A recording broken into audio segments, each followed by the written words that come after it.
Oh, hey, I'm enjoying Birthday Boy at 31, and you're enjoying episode 356 of Triangle Squared.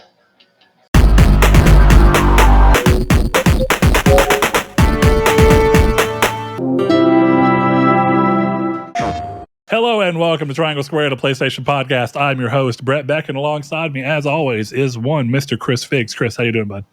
Oh, I'm doing just dandy. How are you, Brett? Oh, I'm doing dandy as well, and I'll be gone in a blink. No, jokes aside, I guess our first announcement to get out of the way is, or I guess the first thing we should do is welcome you. If you're new to the show, stick around. We hope you enjoy what we're going to talk about. We will be talking about gaming through the lens of being PlayStation fans who play or do, any other systems or any other games that pull our interest, but primarily we find ourselves playing on PlayStation. So if that sounds like something you want to hear, it's a very conversational podcast. We do talk about the news, but not necessarily, sacrosanctly. So we're going to get to talking about Uncharted coming back around with another movie, considering the success of the first one. Embracer Group woes again. Sea of Thieves popping off on PlayStation. Some unfortunate news for another studio that finally closed its doors, and a remaster that people have been wanting for quite some time. But before we do that, I want to confirm to anyone who had even the slightest bit of interest in hearing the ridiculousness that might be Birthday Boy at 31, that on Sunday, I started working out what that song would sound like, and Chris started working on some lyrics. So we're musically, the song's pretty far along. Actually, we're pretty close to, I think, finalizing the musically the song. And Chris is, me and Chris are figuring out exactly where we want the lyrics to go. So hopefully that'll be something. I've got a treat in there as well. My buddy Casey, who does the vocals, the clean vocals for the other band that I do, Absideon, or have done in the past, Absideon. Go check it out. If you like Linkin Park, that kind of style of blending kind of hip-hopness with metal and rock and whatnot, we kind of have that going on. But Casey's got an excellent pop-punk voice. So I talked to him, and he's going to come in, and he's going to help on the song as well. And he's going to do the vocals for us. So that'll be fun. If you want to hear that, I'm hoping we can have it ready for the next episode. But for now, you got a little taste of it just in the intro as a fun joke. But Chris, let's get to talking about what we've been playing so that we can give each other maybe the next game that might fall into our respective collection and taking up our mind share of gaming. Or at the very least, give the listeners something that they maybe should put their eye on. So what you been playing this week?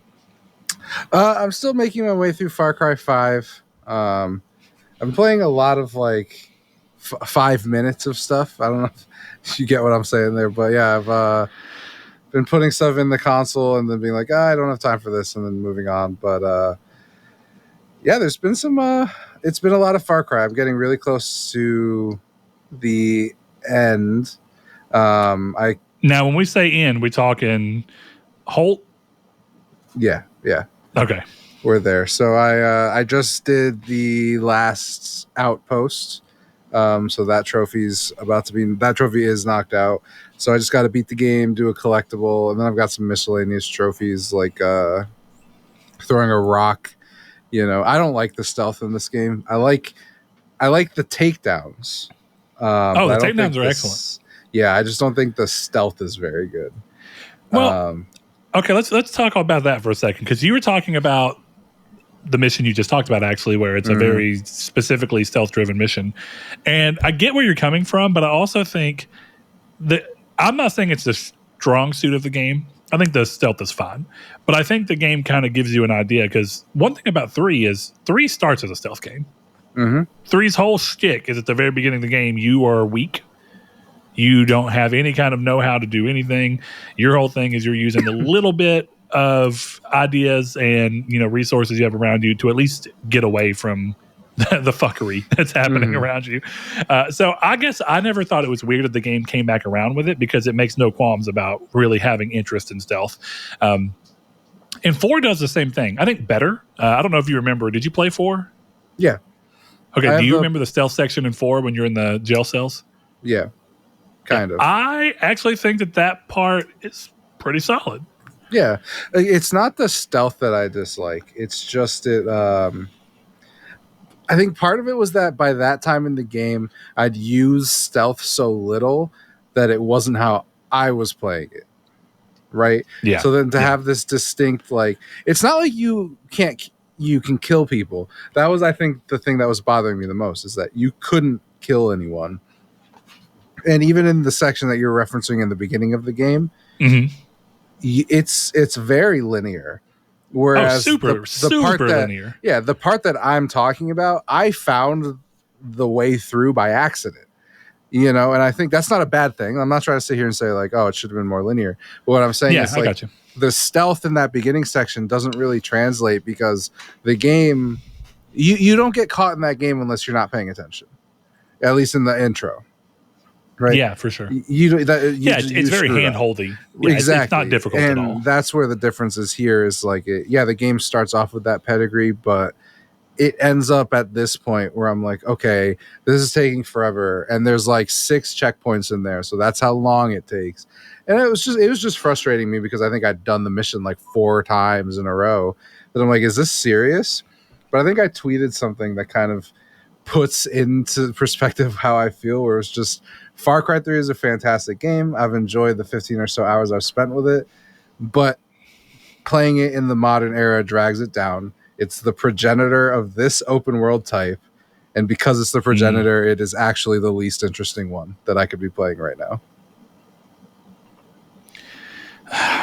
I guess it is, but I give you this, because one of the things is Far Cry 2 really is the progenitor of that, where it kind of was like, let's do non-Assassin's Creed in an Assassin's Creed-like way with our open world, but not tied specifically to, melee combat, and specifically looking at how can you make traversal more interesting. And the reason I bring that up, Far Cry 2 is the progenitor of that, but Far Cry 2 is way more bold and interesting, and that did not translate as well to Far Cry 3, which scaled a lot of that stuff back, but was a lot more accessible. I think that's to the where average I disagree with you, because Far Cry 2 is not the progenitor of the games that came from Far Cry 3.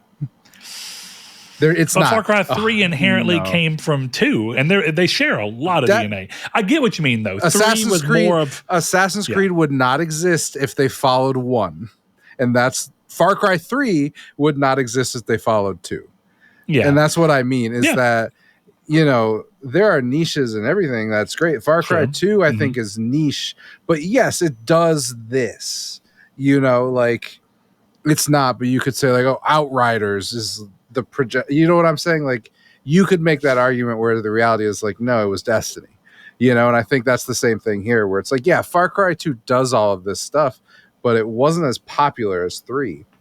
Yeah, that's just as important. 3 is the game that's actually referenced as the inspiration. Well, even if 2 brought most of the ideas for the first time. Like, if you had to tell me what the Vania in Metroidvania, what game they were talking about, you would tell me Symphony of the Night more likely than anything else. Symphony of the Night is like the 9th fucking Castlevania game. Which I don't think it's that far, but it's far enough along that it's at the very least 4th, which kind of is the perfect point here. So the thing I'm saying is that the first game, or the game that came before it, doesn't make it the influential one. And I think that's the thing with Far Cry 3 is like, yeah, a lot of its ideas came from 2, but the bases and the way that game operates, which is go to this base, stealth kill a bunch of people, shoot them with arrows, take over the base. Like, I think that was a real Far Cry 3, put that into the zeitgeist. And that's kind of what I'm talking about in the tweet, right? Yeah. Where it's like, also, I just want to throw this out there. Symphony of the Night's like the 10th or 11th game if you count all the weird games. If you want to just count straight actually called Castlevania games, it's like 1, 2, 3, 4, 5, 6, 7, 8, 9, 10. So yeah, Chris, you were closer than I thought. Almost dead on, baby. Yeah. So you get what I'm saying. It's like Far Cry 3 is a fantastic game, but I think when I could be playing something like Far Cry 6, which is a game that I didn't love, but there's a lot of more convenience that makes the game a little bit more fun to play, I think. Yeah. Yeah, which you bring to an interesting question, because really, I think you're right that most people would say Symphony of the Night if you asked what the inspiration for the Vania part of it was. But at the same time, I wasn't even born until 93. So if you think about that, we're years into the games. I can't tell you, whenever people first started actually saying Metroidvania, when did that come along? Because if I remember right, I think Castlevania 2, Simon's Quest, is the first one that really started using more of the Metroid style like gameplay elements to it. So if you wanted to argue, Metroidvania probably started with Castlevania 2, but I don't know when that got popularized. I think what I'm trying to get at there is a lot of that. I think at this point people say that because Symphony of the Night is kind of like the de facto Castlevania game. So when you think of Castlevania, you think of Symphony of the Night because it's the one that everyone's like, oh, it's so good. Yeah. Well, yeah, and that's again kind of my point, is that the game that stands out is the best one, not the one that introduces the mechanics.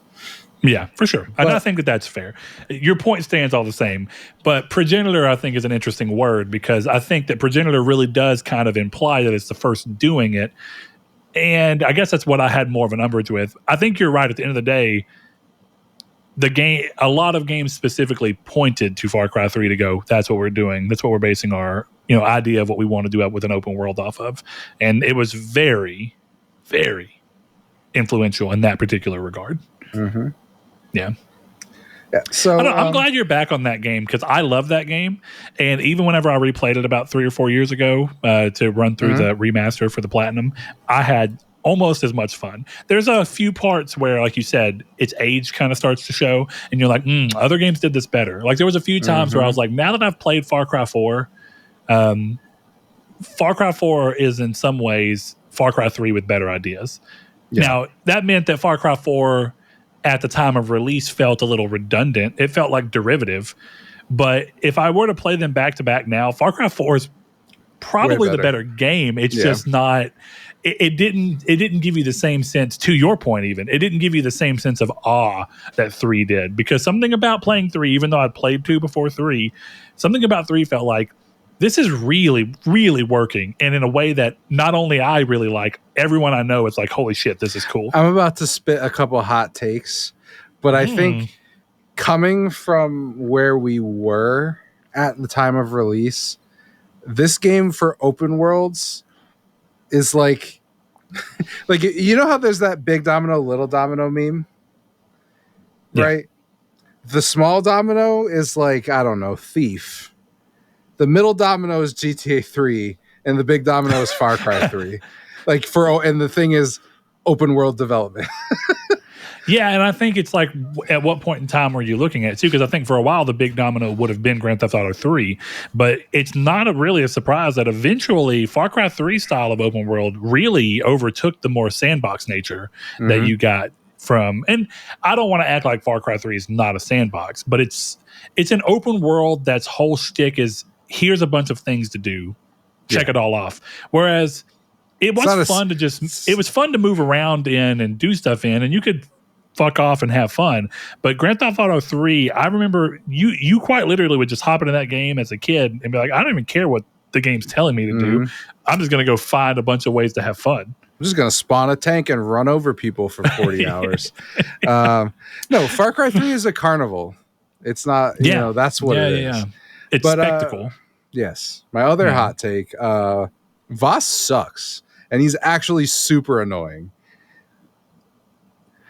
That's the hottest of takes. Pagan Min is better. The guy from Far Cry 5 is better. Voss boils down to, am I fucking crazy? That's his whole shtick throughout the entire game. Look at me. Do I look fucking crazy, Jason? And then he tries to kill you. I have a slightly hot take in here.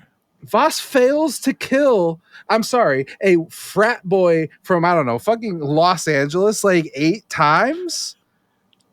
Like, I'm serious. Like, slight spoilers for the game, but there's a point where there's 2 points by the end of the game where you are known as Snow White, one of the most feared killers on this island. And he just goes, yeah, I'm just going to kick you into the water. Good luck. Just for you to instantly escape, which frayed ropes, I guess. But then he does it again, like 2 missions later. He's like, oh, I guess this kills you. He's a fucking idiot, bro. I think you're right. But I also think it's a mixture of game development design at that time. Look, I'll say this. I like Voss, and I still think he's good. I actually think that he was part of the reason I could give you a little bit of the fact that he kind of sucks is that they wrote him out too quickly. I don't think they gave him enough time to have an actual arc.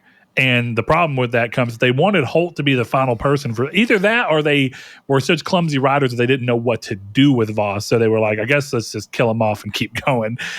One of the two. But what I was actually going to say is interesting is that as much as everyone talks about Voss, and Voss's performance is great, the actor who plays Voss is very good. Very true. Wouldn't deny that. And I think that that's part of it.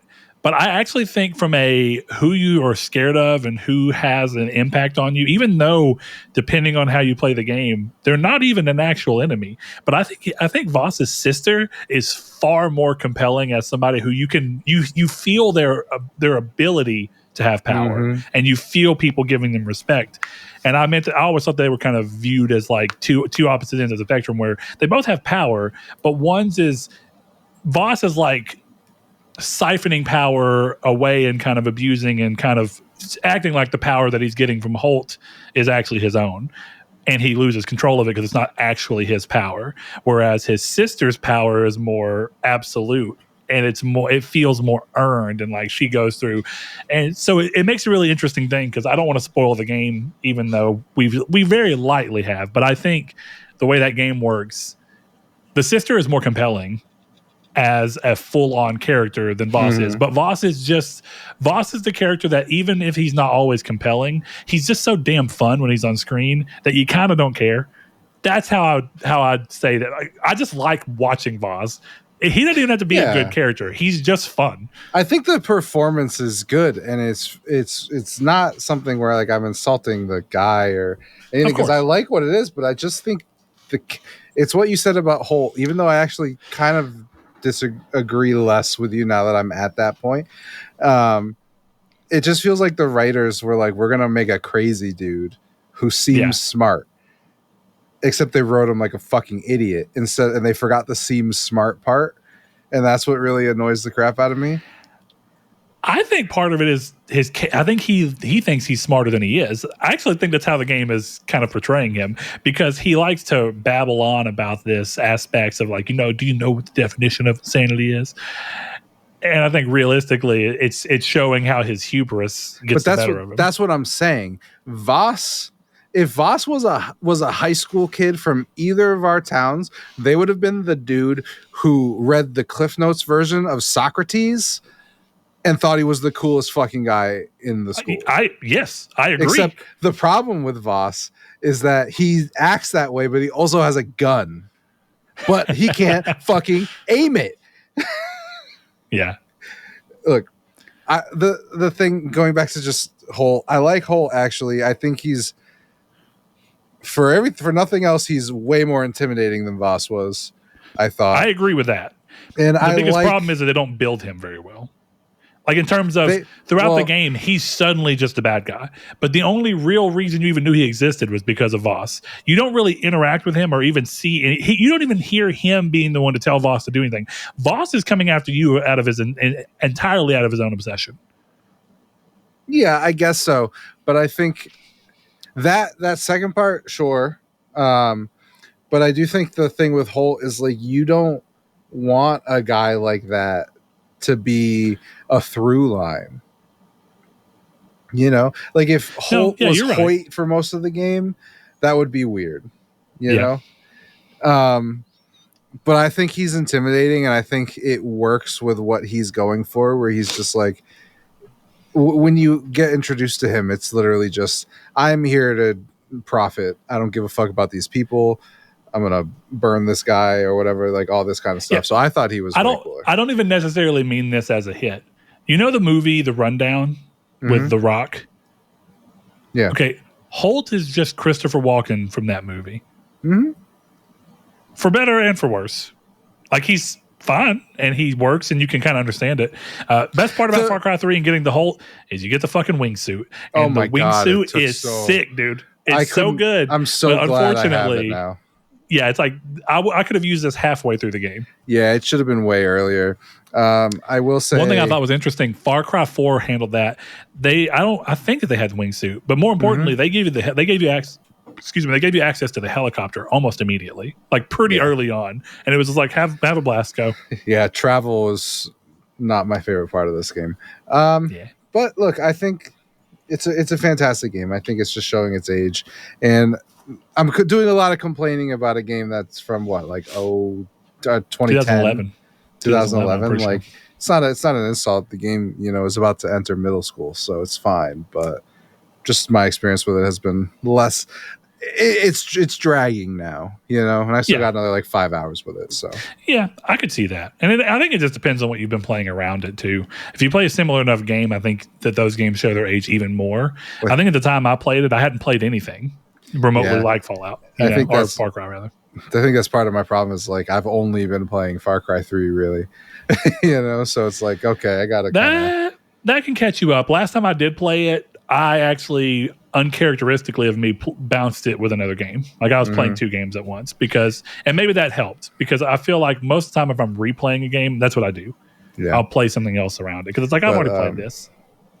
Yeah, that transitions me to my next game, which, yes, I have been playing the majority of Far Cry 3, but I am also playing Shin Megami Tensei 5 Vengeance. I didn't see that you picked this up. Yeah, I didn't buy it digitally. Sorry. That's okay. I saw somebody playing it at work. I realized I've never played a Shin Megami Tensei mainline numbered game. Everything I've played that Shin Megami Tensei anything is like Persona, which is a Shin Megami spinoff. I've played like Digital Devil Saga on like 3DS. I've played a bunch of random. They have SMT in the name, but they're not specifically SMT. Yeah. So I actually don't know what to expect out of a normal mainline SMT game. From what I understand, and I'm not very far, I just got my character to have cool hair and a sword. But it felt like I was kind of playing Pokemon. And that's what I understand is this game is a lot more akin to Pokemon than it is to Persona. So it's like you're pressing your attacks and doing all this kind of stuff. And it's cool. I just haven't gotten far enough to see the personas or whatever they're going to call it in this game. But I'm excited. I'm going with the Vengeance route. I'm going to give it a shot. I don't know if I'll platinum it or even finish it, but I'm enjoying playing it. Keep trying to play JRPGs, so this is the next one I'm trying to play. We'll see. Yeah. So I think it's safe to say this is a turn-based game. Yeah, it's a turn-based game. Again, I don't want to sit open here world? and ish. No, I don't think it's open world. It seems like you can. Yeah, there's the hubs, is what I would say. But yeah, so while I'm playing this, I'm planning on going through the Jak and Daxter series because I've only played Daxter.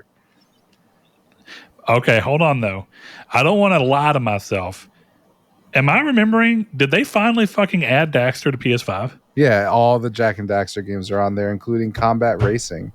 Let's go, because Combat Racing is fun. I haven't played it since PS2, but that game kicks ass. I loved it as a kid. Yeah. Well, speaking of the classics, I played some of Ghost Hunter today. Ghost Hunter? Yeah, it's like some niche first-party game about a cop and hunting ghosts. It's old. I like it so far. It seemed like an interesting story, but developed by Cambridge. This is the team behind Medieval originally. Yeah. It seems cool. Dude, PS2 had some wildly cool games. Hold on. There's a PS2. I might have to think of the name right now. Capcom Dark Watch, I think is the name of the game. And it is a PS2 game. It's a shooter game, and you play like this Van Helsing looking dude. And it is a blast. Or at least it was. I don't want to speak too out of line, but I replayed it in like 2012 on PS2 with one of my buddies, and we were having a blast. And that's only been 12 years ago. Yeah. So, yeah, PS2 had some banger games, man. I mean, dude, I gotta say, it was almost like Red Dead meets like undead shit. I don't know how to. I'm probably not because it's a first person shooter, so it's really not Red Dead, but Call of Juarez. Oh God, Dude, Bound by Blood, I think that's the one. No, Gunslinger. Fucking fantastic game. Gunslinger. Yeah, I'm gonna double check for the audience. Is it like an Xbox title? I have it on PC. Yeah, Call of Juarez Gunslinger. You talking about Call of Juarez? Yeah, I never played any of the Call of Juarez games, but they definitely have that vibe visually. You know, it's such a good game. Yeah, played a lot. Whereas of it on like PC. Dark Watch is like night. It's almost more like Van Helsing, where it's like dark fantasy meets cowboy, like Western vibes. Yeah, so. I will say to you though, I have been hankering for a survival game for some fucking reason, and I think it's because I listened to people talk about V Rising and it sounded really fun, and I want to play one. V Rising does seem really cool, but I don't know one. I had a thought, and I shouldn't even be saying it to you because it's not going to happen. I just want to put this out there. Oh, you're going to titillate me and then just leave me? Yes, leave me hanging. I had a thought where I was like, I wonder how long it would take for Brett to help me get the Tribes of Midgard Platinum, because it's on my list and I'm trying to do my completion percentage, but I never hit you up because I don't want you to have that look on your face, because I don't really want to play that game. Okay, but I do want to throw this out there. That is it's a roguelite game with survival elements. I don't think it necessarily actually is if you want to play a survival game, I don't think that's it. If you like roguelites and you like survival sensibilities, that game's great. Yeah. I like both of those things. I just didn't like Midgar when I played it. But again, I want to throw it out there though. And I had this experience because I played Diablo 4 not long ago. I think I talked about it last week that we played Diablo 4. But I noticed that Donovan had been playing the new season of Diablo 4 already. So he had like a level 80-something character. And then I hop on with my level 1 character. I don't know what the fuck's going on. I don't know what the story of this season is. And he immediately takes me to this crazy event. And we start killing shit. I don't even know what I'm supposed to be doing. And suddenly I'm level 20. I still don't fully even remember how to play the game. I guess Diablo, I know, but I haven't, I'm leveling up so quick and there's so much shit going on. I'm not even spending my skill points. So I can't even use any of my abilities I'm supposed to be going through. And I'm just constantly leveling up and getting new gear. By the time I equip something, another thing is dropped that's more level appropriate because I've already leveled up.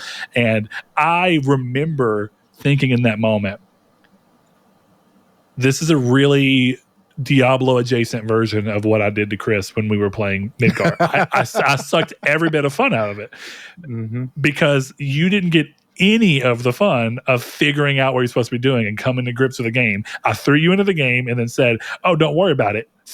Here's a bunch of shit. And why would I even expect you to think that game's fun? That was the realization that really hit me. I was like, what in my brain possessed me to think, no, he'll like it if I just completely remove every element of the game from him.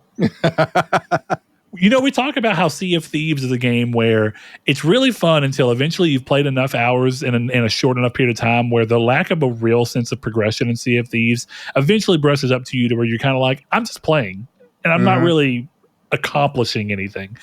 That is probably what Midgar felt for you immediately because you didn't progress there at all. You were just there. Yeah, that was exactly. And you didn't know any of the things that you needed to know to actually progress further. Yeah. I'm not glad you had the experience to understand, but I'm glad you understand. You know what I mean? Yeah, I feel. Because I felt bad because I want to like that game and play it with you because you liked it so much. But I was like, this, nah. Okay, I got a new challenge for you. Okay. We hop in, we play Terraria. I like Terraria. I'm down to play You get the Terraria Platinum before Saul does. Yeah, I'm down. I like Saul Terraria. will never get it. I'm just looking. This is banner moment. What episode is this? 356? Yeah. Episode 356. I would play Terraria with you right now and not even care about the trophies. I like Terraria. Terraria is a great game. It is a fantastic game. Unfortunately for me, I would have a blast playing it. I would be zero incentive for me to play it from a trophy standpoint. I'd be wasting hundreds of hours helping you get a platinum while getting absolutely no trophies out of it. Here's what you do, Brett. You start a 100% completion account, only get the Terraria platinum on it, and then you're good. You can move on. You're like, it's 100%. That's a good point. That's a good point. The PSN name could be I only played Terraria today. Now I've almost got to look because I have the Vita Platinum and the PS3 Platinum. I can't remember if that's a shared trophy list with PS4 or not. If it's not, I would re-platinum Terraria if it's not a shared trophy. I'll find out while I talk about, because there's not a lot of news, so I don't feel uncomfortable talking about this. Did you ever play Evolve? Man, I played one match. But here's the thing. Turtle Rock, I didn't really care for Left 4 Dead.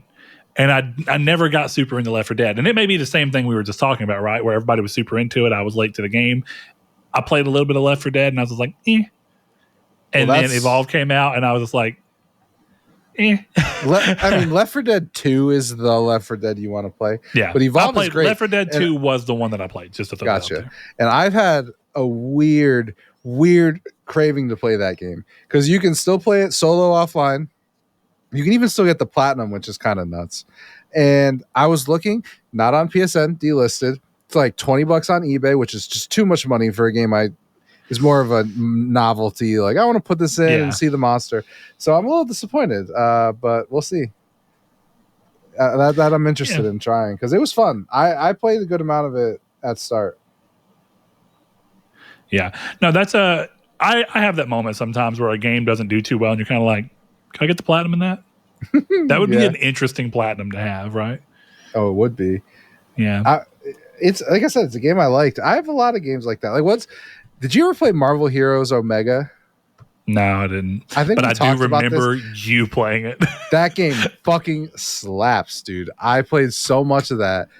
That was the only time, because I've never been a big MMO guy.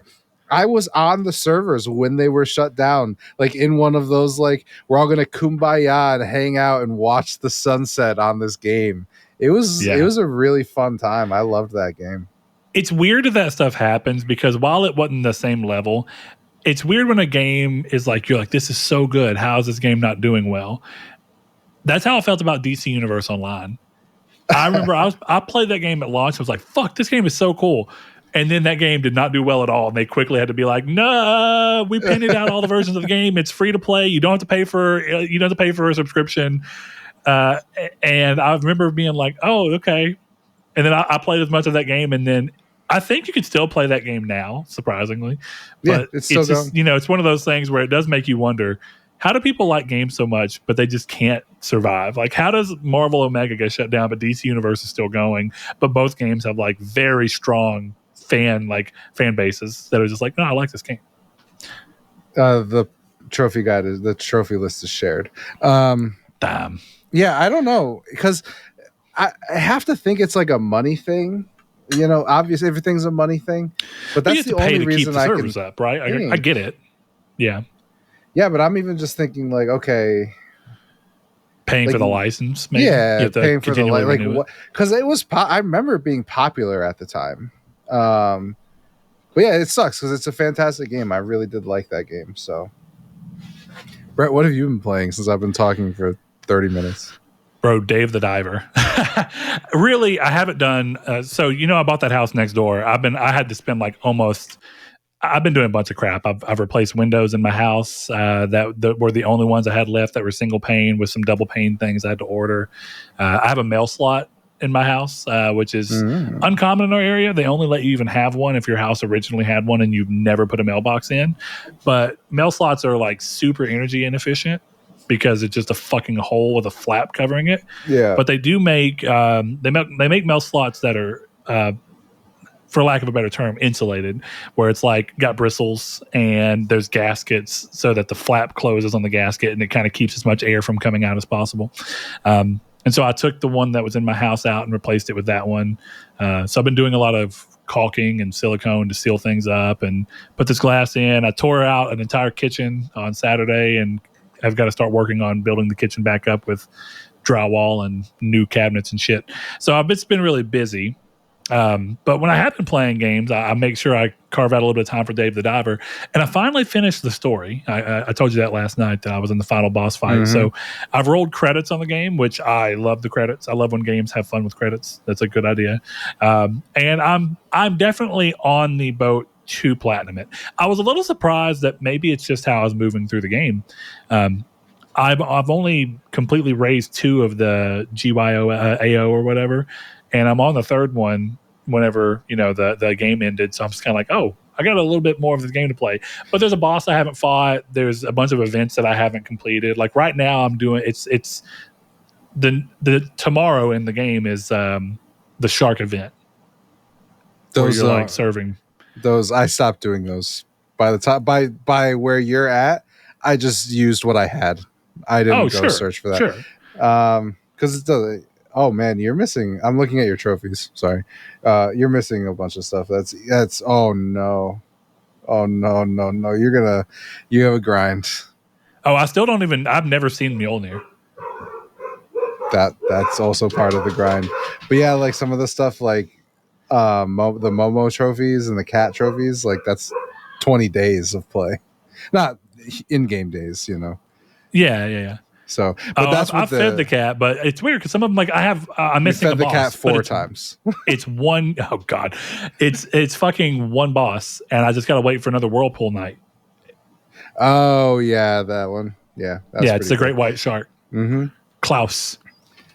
Yeah. So yeah, I mean, you got some ways to go, but yeah, not too bad. My curiosity is, how much will my interest in the game continue to stay afloat with strictly the gameplay mechanics?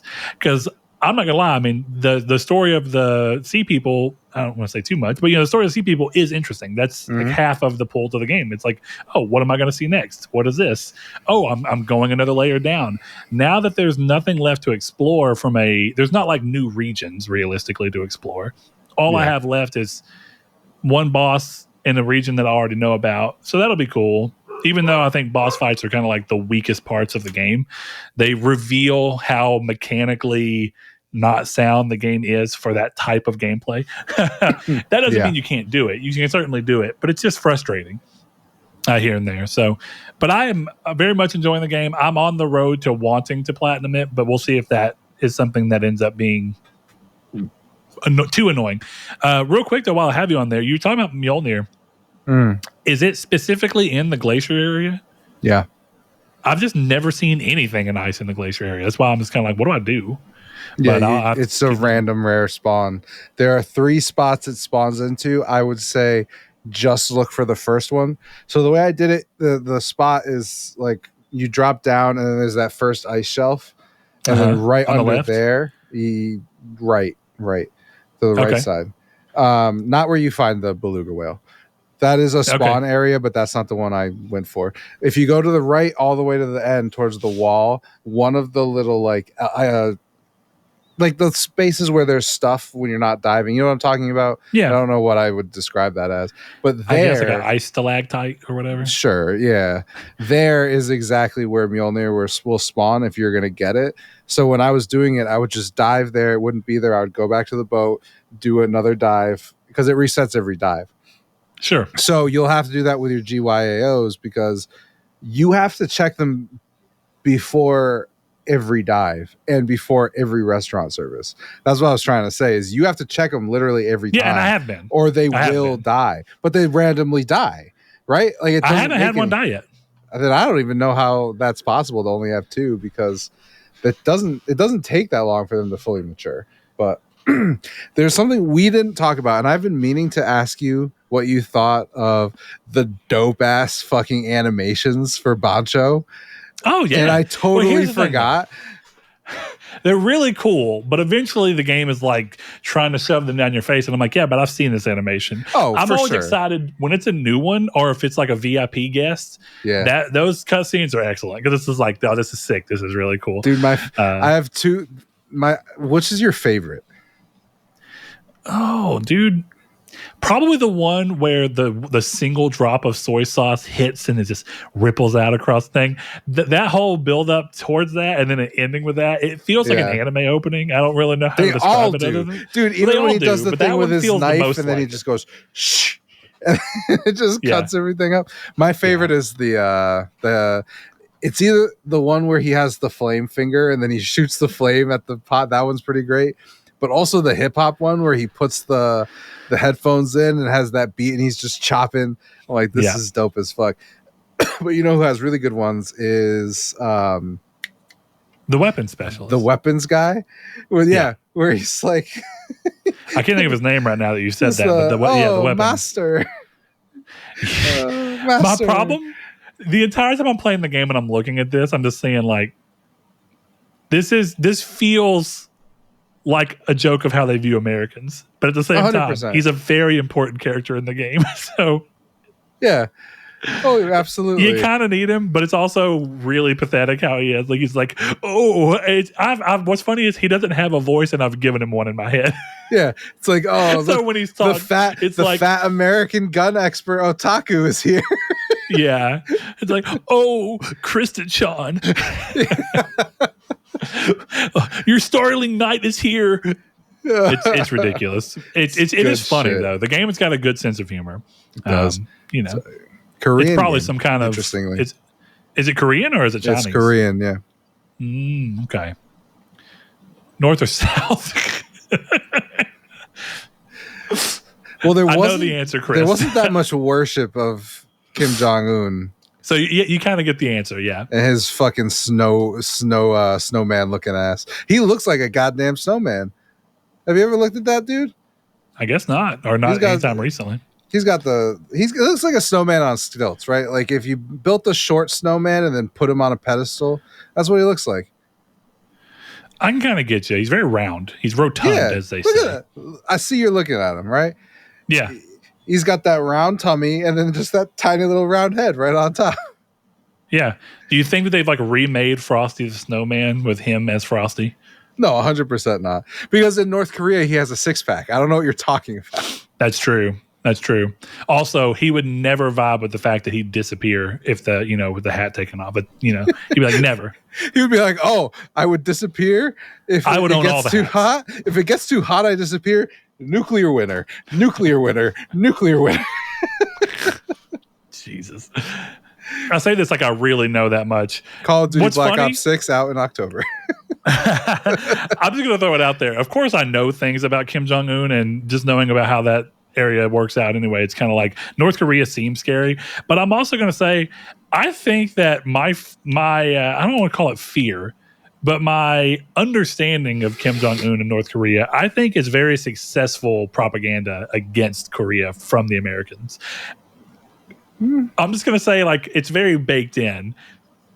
I think Otto Warmbier would probably disagree with you, but I mean, I'm not saying that it's not I'm not saying it's not warranted, but I do think it's successful propaganda that if you ask any American about North Korea, they're kind of automatically like, sure. How many of them have really looked into anything in relation to North Korea? That's all I'd say, right?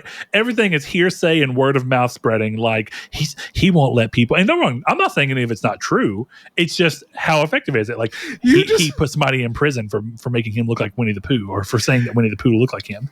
You sound like this is going to be. I don't even know if you'll understand this reference, but someone out there will laugh. It'll probably be Blake.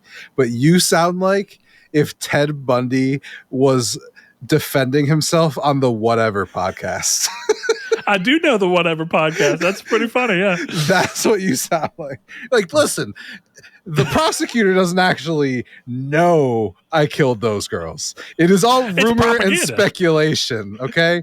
Just because I'm missing a front seat, it's just easier for my friends to get in the back. I have more than one friend, Yeah. Just because there's a litany of dates where I was missing and my wife didn't know where I was at, and it lines up exactly with the missing of a certain one, that's just speculation. No. Okay. Why don't we go back to talking about OnlyFans? All right. I don't need to defend myself here. Here's the thing that makes me laugh about the Whatever podcast. Anytime I've never watched a full episode of it, but I see clips every now and then, and every clip is just basically men telling women that they shouldn't do OnlyFans. That's every clip I've ever seen from the show. Yeah. And then either a woman telling another woman she shouldn't do OnlyFans, or a woman being like, OnlyFans is empowering for me. And then the guy's being like, oh, well, Jesus loves you. Well, so it's all the same arguments, It's the same as the console war. Mm-hmm. Like the arguments are the same. Yeah. It's like, oh, but what will people think of you if you play on Xbox? Right? don't your IPs lose value if everyone has access to them for $5? Oh, Jesus fucking Christ. Oh, you're I'm done. Okay. It's the same arguments. That's all I'm saying. Oh my god. Hey, I'm not saying you're wrong. I can't wait to see like 10 minutes shaved off the final the final cut of the show. Like, it was funny, but I don't know if we're gonna. No, Chris, if I won't edit out me saying I'll probably edit this out, you don't got to worry about me cutting 10 minutes. Oh God! Then should we talk Chris, about if Phil Spencer was on the Fresh and Fit podcast? Yeah, how that would would be even worse. Jesus. All right. You know what, Chris? Yeah, Dave the Diver's good. I'm still enjoying it, but I've noticed I've had a lot less gaming time this year than I thought I would. I've had a lot less time for everything this year than I thought I would. And I'm starting to question, is that getting older? Or what's going on? You know, like my interest in gaming is not fading. I just have a bunch of other crap that's like, it's a little more important right now. So I got to do this. Yeah. So it goes, my friend. So it goes. Yeah, it's brutal, and it only gets worse the more the more responsibility you bring in your life. You have a spouse, it's a responsibility. You decide to have a kid, that's a responsibility. You have friendships that you want to try and keep up, it's a responsibility. You have to work, responsibility. It's just it's a big growing list every day, but that's okay. With that said, I'm still trying to figure out what I want to play next. Because it's like Dave the Diver's been an incredible value. Yeah, which is awesome. So I don't know. I'll probably do something very short, like Daxter next, because Daxter's a great game. It's short, something I'm familiar with. I don't have to overly commit to. It's a good time. Hell yeah! But man. let's hop into the news real quick. We've got not a whole lot. Here's the thing: we kind of had the big blowout of everything, right? And then Nintendo comes back in on their side and be like, "Hey, here's a bunch of stuff." There's stuff we'll probably get from what was the Nintendo Direct. Interestingly enough, Chris was saying that Horizon came back around at the Nintendo Direct as a way for Nintendo to be like, "Hey, look, here we are getting franchises that aren't ours on our system." Which, more power to them. It's just like when Sea of Thieves was at the PlayStation event. It's just kind of how it works out. So instead of focusing too much on that, we're going to go ahead and jump into the news that is going on this week. And while there's not a lot going on, Sony does have a few things going on. And one of those is that the Uncharted movie that we know was a big success, at least considerably, or rather contextually, to what Sony expected. It was a big enough success, which seems low in all honesty, but I don't think they had very high expectations. But it's not low. It's low in the Marvel era, but that's a successful franchise. Yeah, no, I agree. I'm just saying it's interesting because the last movie that you saw Tom Holland on before that was like $2.9 billion. Yeah. Well, that's what's interesting about Tom Holland is I feel like he's very much like the way he operates right now is like how old school actors used to like. I work for Warner Brothers. Like Tom Holland feels like a dude who works for Sony. Yeah. Yeah. Like he's just, hey, they've been good to me. They keep giving me money, opportunity. Yeah. It's like you play Spider-Man, so I guess you'll also play Uncharted and you'll probably voice Daxter and it'll all be fine. Yeah. But I think it's interesting. So they're finally getting around to making the second movie. And it's been interesting watching people online kind of give their thing. Most of the people are like, it's fun enough. But at the same time, I've lost any hope that this is going to bear any kind of respect towards the actual what do you want to call it, the what it's inspired from. So Tom Holland and Mark Wahlberg are set to return along with director Ruben Fleischer. And if you remember, Ruben Fleischer is also the one, or Fleischer, I don't know how you actually say that, but he's the one that also wants to make a Jack and Daxter movie. So yeah, we'll see how that ends up going. And if Tom Holland does end up being in that, as he said, then we will really know that he apparently just really likes working with Sony. Who are you casting in that He's movie? Actually said he does like games, so it's he does. Too surprising. I believe him. Yeah, I do too. Who's your dream casting for Jack and Daxter? Man, I genuinely don't know, because I think anybody who I feel like is going to embody it well is not going to be a big enough name. And I'm not even having anybody in mind. I just think that there's not a big actor right now that I think I buy as either of them. That's the problem. But the problem is they won't. It's exactly why we ended up with Tom Holland as Drake. And I'm not even trying to crap on him, but no, he's great. I don't think he also was the fit that anyone had in mind. But this took long enough, and they wanted a big enough turnaround from it, so it became a thing where it's like, no, we need a big name. Like Mark Wahlberg was attached to the project pretty early on because he was a big name. And so you kind of go, they're not going to make this movie without some big name. So who's a good actor that's in the space right now that could pull well enough while seeming young enough to kind of pull off Jack and Daxter? Daxter, whatever, he's a voice. You can kind of have a little more fun with him because he's just a voice. It'd be great if he was a well-known, actor or voice actor, but realistically, you can get away with whatever. The Jack of it all is the question. Who do you make Jack? Who's really a good fit? Do you remember that clip that was going around where it had that guy in I don't remember what the show was called, but he was doing the I'm a surgeon. You remember that one? I guess not. Okay, well that's fucked up. Oh, but hold on. Guy. Yes. Yeah. The Good Doctor. The Good Doctor, yeah. I'm a surgeon. That guy. He should be Jack. I think I don't want to speak too out of turn here. I'm pretty sure the Good Doctor is like a young kid doctor who has like autism. I know what it's about. I haven't pretending so I could do. I could. So you could do Croc from the Goonies. Yeah, do that exactly. I'm a surgeon.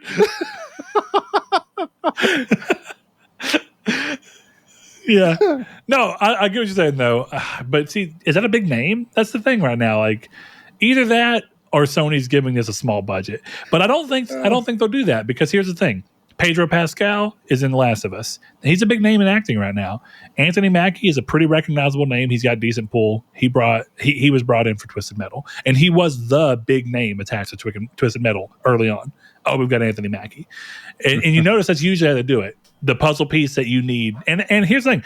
I didn't even think I was going to like Anthony Mackie in that role, and he actually did a great job. So I'll give him a little bit of credit.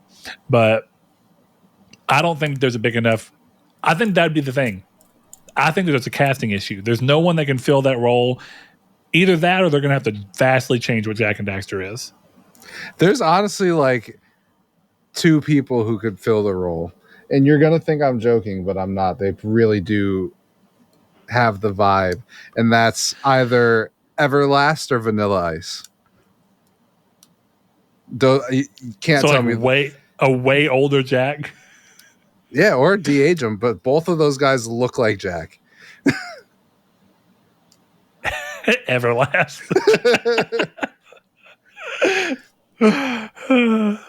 Whitey Jack sings the blues. I don't know, man. I'm actually trying to think about who around right now would even fucking Jack Quaid. I mean, look, I wouldn't hate that. I feel like he'd be a better Daxter. Just put some fucking bunny ears on him and he'd be fine. Maybe. I would watch. This doesn't fit the actors. Actually, hold on. Jack Quaid as as Jack. Carl Urban as Daxter. So it's just the boys all over again? Sure, yeah, okay. Gerard Butler as Daxter. So you get the same vibe, but it's not too referential. Vin Diesel as Daxter. No, Vin Diesel. Honestly, if Hollywood had any bit of creativity and humor in their bones, Vin Diesel, Dom Toretto would cameo in random movies every once in a while. Like, at the very least in Universal movies. Fuck that. Like, genuinely the funniest thing that could possibly happen when Deadpool and Wolverine comes out is for there to be a scene with Dom Toretto. It doesn't make any fucking sense, but it's there, right? I think you could pull that off with something like Deadpool. I don't think you can do it in anything. I'm pretty sure if Doctor Strange in the Multiverse of Madness just had Dom Toretto whip in through a portal, that would be fucking funny, dude. Oh yeah, but most people would be pissed. Like, why is he in here? This is imagine the Speed Racer movie if one of the racers was fucking Dom Toretto. See, now you're talking my language. Like Gran Turismo, but one of the guys is Dom Toretto. He's the fucking coach. He's the one who's like, we're gonna whip you into shape, dude. It's not even that. You see Charlize Theron's character for 30 seconds talking to David Harbour, and then Dom Toretto walks out, and then that's the only reference to Fast and the Furious is that quick conversation, and then it's just him with a supercharged fucking Camaro racing against F1 cars. It's fucking dude. perfect. I can't believe that you didn't go the most obvious, which is having Dom fucking drift into Jurassic World. Like, yeah, but that's gonna happen. That's why like I didn't even say a pack of raptors are like running towards these kids, and you just hear and you just see him drift in and fucking smack all of them down by the legs, clipping them, and then he just gets out of the car and he's like, "You guys are family now," and they get in and they roll off. That's not even how those movies operate, because what the scene would be is Dom spinning the car in like a donut, getting out, hitting the raptors with a wrench, and getting back in as the car spins back around behind him. That's the scene. You're at this point, you're right, because they had the yes and no. The car is just as much a character in these movies as anything else now, because are you going to sit there and tell me the car in this case was Nathan Drake in Fast 9? Whenever they did the rope scene where he's like swings from the fucking rope. I can't even talk about Fast 9 without laughing because it's so fucking ridiculous. What a goddamn movie. He's like, I had such a fucking blast watching Fast 9 though, because it's so much fun. It's just like, okay, I'm here for it. Whatever. Throw it at me. Let's just see. The moment that you can stop taking those movies any kind of seriously, they become really fun. The problem is that they started semi-serious. And they've just gotten progressively. Chris, what the fuck are we talking about? We were talking about Jack and Daxter. Bro, it's and a now slow suddenly, news week. All right, well, look. And just to be clear, he knocks down a building with his feet. That is true. He stomps the yard. I guess he stomps the garage, but you know. What a fucking franchise that is. With the fucking giant wrench and the giant pipe. Fuck, I'm going to watch that movie when this is over. Anyway, what's next? What did Sony do today? Well, Sony didn't do much on this one, but the cancer that is Embracer Group, as you so promptly put it, has hit another studio. Pieces Interactive has become the next victim of Lars Wingford's serial studio killing. The studio's latest release was the reimagining of Perfect Dark, starring Jodie Foster and Stranger Things guy, a.k.a. David Harbour. Failed Hellboy. Sorry, David, I forgot your name. My bad. I like how you didn't even say which arguably Stranger Things guy works, but more recently he was Gran Turismo guy. Shut the fuck up. Nobody would have known who the hell I was talking about except for like 12 people. Yeah. Oh, Orlando Bloom, which is the funniest thing to come out of the Gran Turismo pre-release was, did you see the picture, like them talking about who all the actors were? And it was like David Harbour, Stranger Things. And then it went Orlando Bloom, early 2000s. Ouch. Ouch. That's the biggest fuck you to a person you could ever possibly just get. Lord of the Rings. That's like right? having fucking Mark Hamill out and being like 1970s. Exactly. It's perfect. Oh fuck. That's rough. Rough on him. But yeah, no, this is unfortunate. I didn't play the game. I don't think it looks terrible. But I think Alone in the Dark you said Perfect Dark. It's Alone in the Dark, Chris. Oh, that's what I meant. Yeah, I'm sorry. So I was thinking about Alone in the Dark. I was just thinking about future PlayStation games. That's all. Full slate. The studio's latest reimagining of Alone in the Dark. But no, I think the game looked okay, but I think Alone in the Dark has been in this weird thing where since like the early 2000s, nobody's really understood how to make a game with it. And at some point, it goes to be this thing of, what's the value of an IP if you can't make anything close enough to it? And we kind of brushed on this last week, right, when we were talking about Fable not really feeling like Fable. And it's like, what, at the end of the day, and I'm not saying that there is no value, but at the end of the day, the question does become, what's the value of putting the name of an IP you own on a game just because it bears a genre resemblance? Because the problem is you can make all sorts of horror games, but that doesn't necessarily mean that every horror game is going to feel like Resident Evil, right? Mm-hmm. That becomes the problem. Eventually, you're going to hit a point where someone's going to play your game and be like, nah, this doesn't feel like Resident Evil.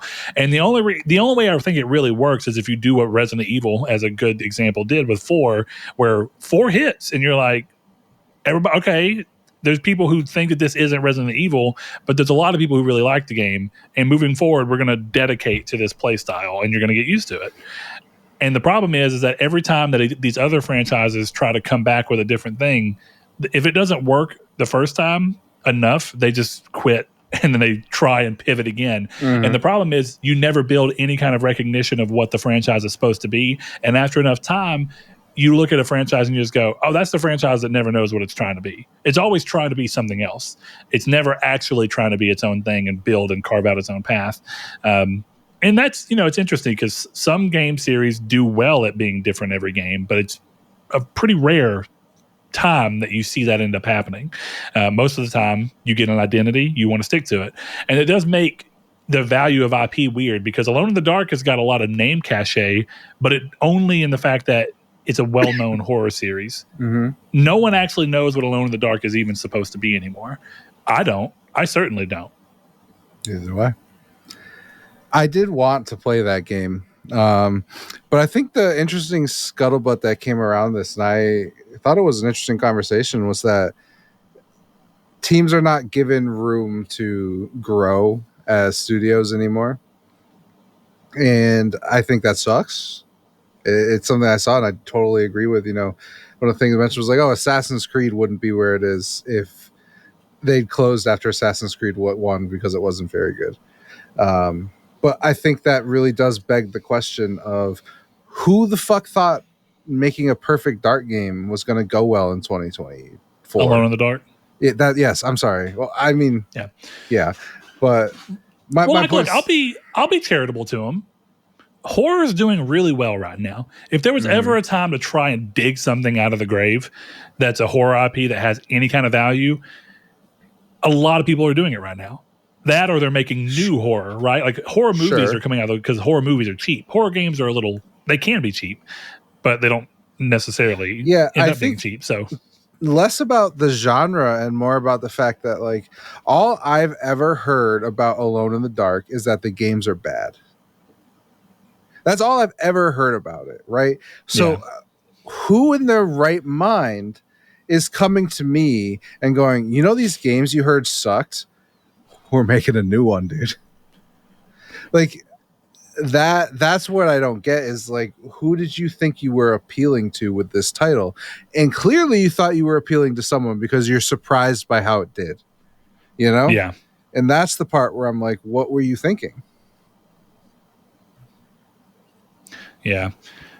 I don't know, man. I think across the board, it's kind of like, right, pick it up a decade and move back, right? Mm-hmm. I'm going to be honest, like, I was really excited for it, but I don't know if the reason that Eidos Montreal's Thief that they did whenever, as a cross-gen game for PS3, PS4, I don't know if that game didn't do well because it wasn't enough like Thief, which honestly, it wasn't. I still really liked what it was, but I completely sympathize with anyone who was like, man, this isn't Thief. Yeah, because it's a and Dishonored the difference game. is at that point, game. At that, well, it's not even Dishonored. Honestly, Dishonored's more of a Thief game than Thief was at the time. And I think that's the interesting thing, right? Dishonored is actually, if I'm remembering correctly, Arcane is a bunch of people who left Looking Glass, which is the people who made Thief originally. So Dishonored being more of a Thief game kind of makes sense. But you move Thief to this new studio and they kind of try and make something, which was good, but it wasn't necessarily Thief. Mm-hmm. And that didn't do well. But I don't know if that was realistically because the game wasn't good enough, because the game was fine, or even that it wasn't enough like Thief. at some point, I think it'd been a long time since the Dark Project had come out. I think the Dark Project was like, what, 2004? Something along those lines. Yeah, I'm trying to remember. Maybe even 2002. But my real point across all of that, oh no, God, the Dark Project. I'm thinking of, God Lord, I'm thinking differently. The Dark Project was 1998. I'm thinking of Thief 3. Deadly Shadows was 2004. Yeah, that was the last one by Ion Storm. So the interesting part about it is I just think 10 years later, that name didn't have cachet with the player base at that point, right? The player base who fell in love with that had either moved on and then this goes to that thing. The only people that care about Thief in the name realistically are people who played the original. And I think they were hoping word of mouth was strong enough that new people would be like, oh, I never played those Thieves, but I'm going to try this one because Thief is a name I'm familiar with. And I get the psychology behind it, but it doesn't seem to work all the time. Because like you said, you know what Alone in the Dark is, but you either run the risk of not knowing enough about it to care, not knowing about it at all, or you run the risk of knowing about it, but only knowing about it for the fact that eventually, if you make enough bad games, that the legacy of your series becomes, oh, that's the series they can never seem to get right. So I don't know. This is unfortunate, but at the end of the day, it does become this thing where if the game wasn't good enough to make people want to buy it, and this is getting closed because the game didn't do well, it sucks. And it does suck that Embracer as a studio has been shutting down people left and right for less than that. But I almost wonder if this wasn't Embracer and this was a completely different studio and it was just someone being like, look, we paid a lot of money for a game. The game didn't perform. We tried to do what we could to let the game build back up. We tried marketing it more. It didn't happen. We don't have the money to keep going on this. We have to shut them down. That's the reality of business, as unfortunate as it is. And I don't think that this would be getting as much attention if it wasn't tied to Embracer and their current slew of just cutting whoever they can. Yeah, hypocritical or not, I think this is a very much a situation of this is Embracer. Yeah. I like that. This is Embracer's legacy now. Yeah. If this was Private Division, I'd be like, oh, that sucks. Whatever. But like, I'd kind of not accept it is the wrong word, but like I'd be less annoyed about it. But this is, Brett, have I ever told you the definition of insanity? Okay. Well, I know, Chris. No, you haven't. It's doing the same thing over and over again and expecting a different result. Now, I don't know if Lars Wingford has ever played fucking Far Cry 3, but maybe he should. Yeah, maybe he should. But unfortunate for them, we're going to move on. The next thing is rather good news. Sea of Thieves, the first game that made the jump. Well, actually, not the first game that made the jump, but definitely the most successful game that made the jump from Xbox to PlayStation so far. The last game. Yeah, it was the last game, most recent. Grounded came over too, and I actually haven't heard anybody talk about Grounded. No, me neither. That may just be... I promise I'm not talking mess on Grounded. That just may be where Grounded's at in the cultural conversation. Because I've never heard people talk about it on Xbox either, if I'm being honest. So, but yeah, Sea of Thieves was the best-selling game on PlayStation 5 in May. There you have it. Hell yeah. This game is performing really well. There was Microsoft a while back, Satya, if I'm not mistaken, talking about how a number of Xbox titles are in the top-selling titles of PlayStation and how that is a good thing and how they view that as strong performance. So Chris, in his little bitty notes here, put just a little tiny full slate. And, I know that we keep saying this as a joke, but I am going to be honest. There does come a point where if games keep coming to PlayStation 5 from Xbox and they keep doing it incredibly well and even contextually well, I don't think it really is crazy to eventually be like, Microsoft will eventually move all games over, even if it's just delayed, give a window of exclusivity, whatever it be. Because at the end of the day, if there's a lot of money to be made, and there's enough money to be made that their example can be that they're making as much, if not more money from releasing on PlayStation than they are being on their own console, it eventually just makes enough sense to move it over. One of the things that people go, well, why wouldn't that be true for Sony as well? And I think it is, but I think the difference is that even if Sony were to release Uncharted 4 on Xbox right now, Xbox doesn't constitute a big enough player base to make that move overwhelmingly obviously worth it. They'll make money on it, sure. But at that point, does the money they're making on it really hit the fact that right now they stand to benefit more by saying Uncharted 4 was a PlayStation 4 exclusive. We've released it on PS5. Now we've also released it on PC. You can play it on there. PC is a big enough market to be appreciable to what you can benefit from it. And so I think if the tides ever turned and Sony really was in the vast minority of console sales in terms of everyone doing it, I could see Sony doing this as a trial and being like, oh, this is really working out well for us. Maybe we need to do this more. I don't know. What are you thinking here, Chris? I just don't believe that Sony will ever do this. At least not, let me rephrase, not full slate level, as if that's, whether that's a joke or not is another thing, but I just can't see any reason. The thing with Xbox is that the cost, it clearly, like without a Game Pass deal especially, the cost to develop is too close to potential profit. And I think that's what people are missing, is that Sony doesn't have that problem. Sony going over to Xbox would be, for lack of a better word, a greedy decision, not a decision of necessity. And that's, I think, where people get it twisted a little bit, where Microsoft is moving their stuff over because they're not making enough money on their console. Yeah, which I mean, like Microsoft already made the decision to jump off of just their console and go to PC. Mm-hmm. And I'm not, the same thing that's happening for Sony. The move of going to PC immediately was appreciable enough, and it still made enough sense with Xbox's branding that no one really batted an eye when they announced that. No, that's actually not true. Really? I don't remember that being a big deal at all. Yeah, because there's No, that was big. It's the same as how Sony players are feeling right now. Because I know really even back because that was the first game I can remember doing that was Quantum Break, and there's a viral tweet of some dude tweeting at Phil Spencer like, basically, go fuck yourself. I'm not buying this anymore. And him going, oh, you're not buying a game you were excited for because someone else can play it. I don't want to derail this conversation, but my chair just squeaked, and I'm sure it came in on the microphone, so you can hear this after this episode goes live. My chair just squeaked like the exclamation point sound from Metal Gear Solid. Okay. I just want to throw that out there. I heard it.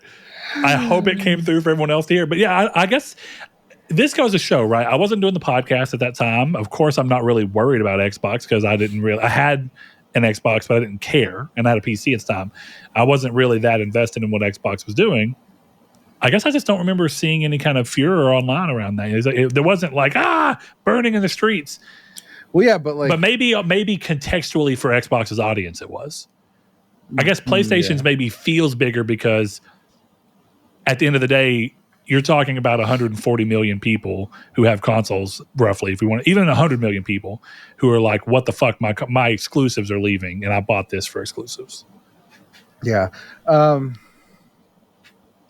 Look, I don't know. It's just kind of what I was saying, where it's become a matter of necessity for them, and it's because of how few units they're selling. Sony is over 100. It's approaching 100 million units for the PS5. That's the difference. So yeah, it's more than a 2-to-1 difference. Right. It's an interesting thing. I mean, it's very similar to what we saw last generation, and I mean, I'm glad to see that they were. This sounds like I'm saying something bad about Xbox when I promise I'm not. I actually think the fact that Xbox had these numbers last gen, and arguably, even like we've said, and Phil Spencer ended up agreeing on, saying that they lost the worst generation to lose. Mm-hmm. I'm honestly surprised that they are at least getting what it appears to be close to Xbox One numbers with the series consoles, because by no means should that have been evident if they're actually minimizing in the market. I think they are growing in the market to a degree, but not in the console market, just in the gaming market as a whole. And I think a lot of that happened because of PC. But it's at least interesting to say that if they lost the worst generation, the fact that they aren't doing worse and that they seem to be at least staying at pace with Xbox One means that if they can adjust their expectations around what they want from the Xbox console division, this is sustainable. And if they can continue to make consoles with expectations that this is what they're going to hit, and they release their products accordingly, this is fine. A business can totally make this amount of console sales work, as opposed to like, if every console cycle you're hitting 10 million, 12 million, 14 million. There's a reason that Sony backed out with the Vita. The Vita hit about 14 million units sold, which was like barely better than the Wii U. And it was, the Wii U was a really low moment for Nintendo. But point being is that Xbox One did better than that. Xbox Series S and X are doing better than that. It is sustainable. By no business measure is it ideal. The problem is they're owned by Microsoft. And I don't think that even being sustainable at that level is going to be enough. But it's the same for PlayStation. PlayStation's owned by Sony. At the end of the day, PlayStation needs to be considerably growing or constantly being at the top of its respective market. Arguably it is. And as long as it's doing that, even if it's not an actual growth, they're happy. But from Microsoft's standpoint, they're not winning any side of this. And the war part feels dumb, but they're not winning in console sales. They're not winning in they weren't winning in software sales, but buying Activision, you're going to start winning in software sales pretty soon. Even if it's not exclusive. So, I mean, it's find your lane that you can do well in. Buying Bethesda and releasing your games everywhere, buying Activision and releasing those games everywhere, you'll start winning in an area that you can actually be like, this is what we do at Xbox. We sell more software than any other company. Facts. And that's a real, actual mark of success that someone can be like, undisputable. Yeah, it's just the question becomes, if 75% of Call of Duty still comes from PS5, when does Satya look at Phil and go, we're just not making consoles? It doesn't make any sense.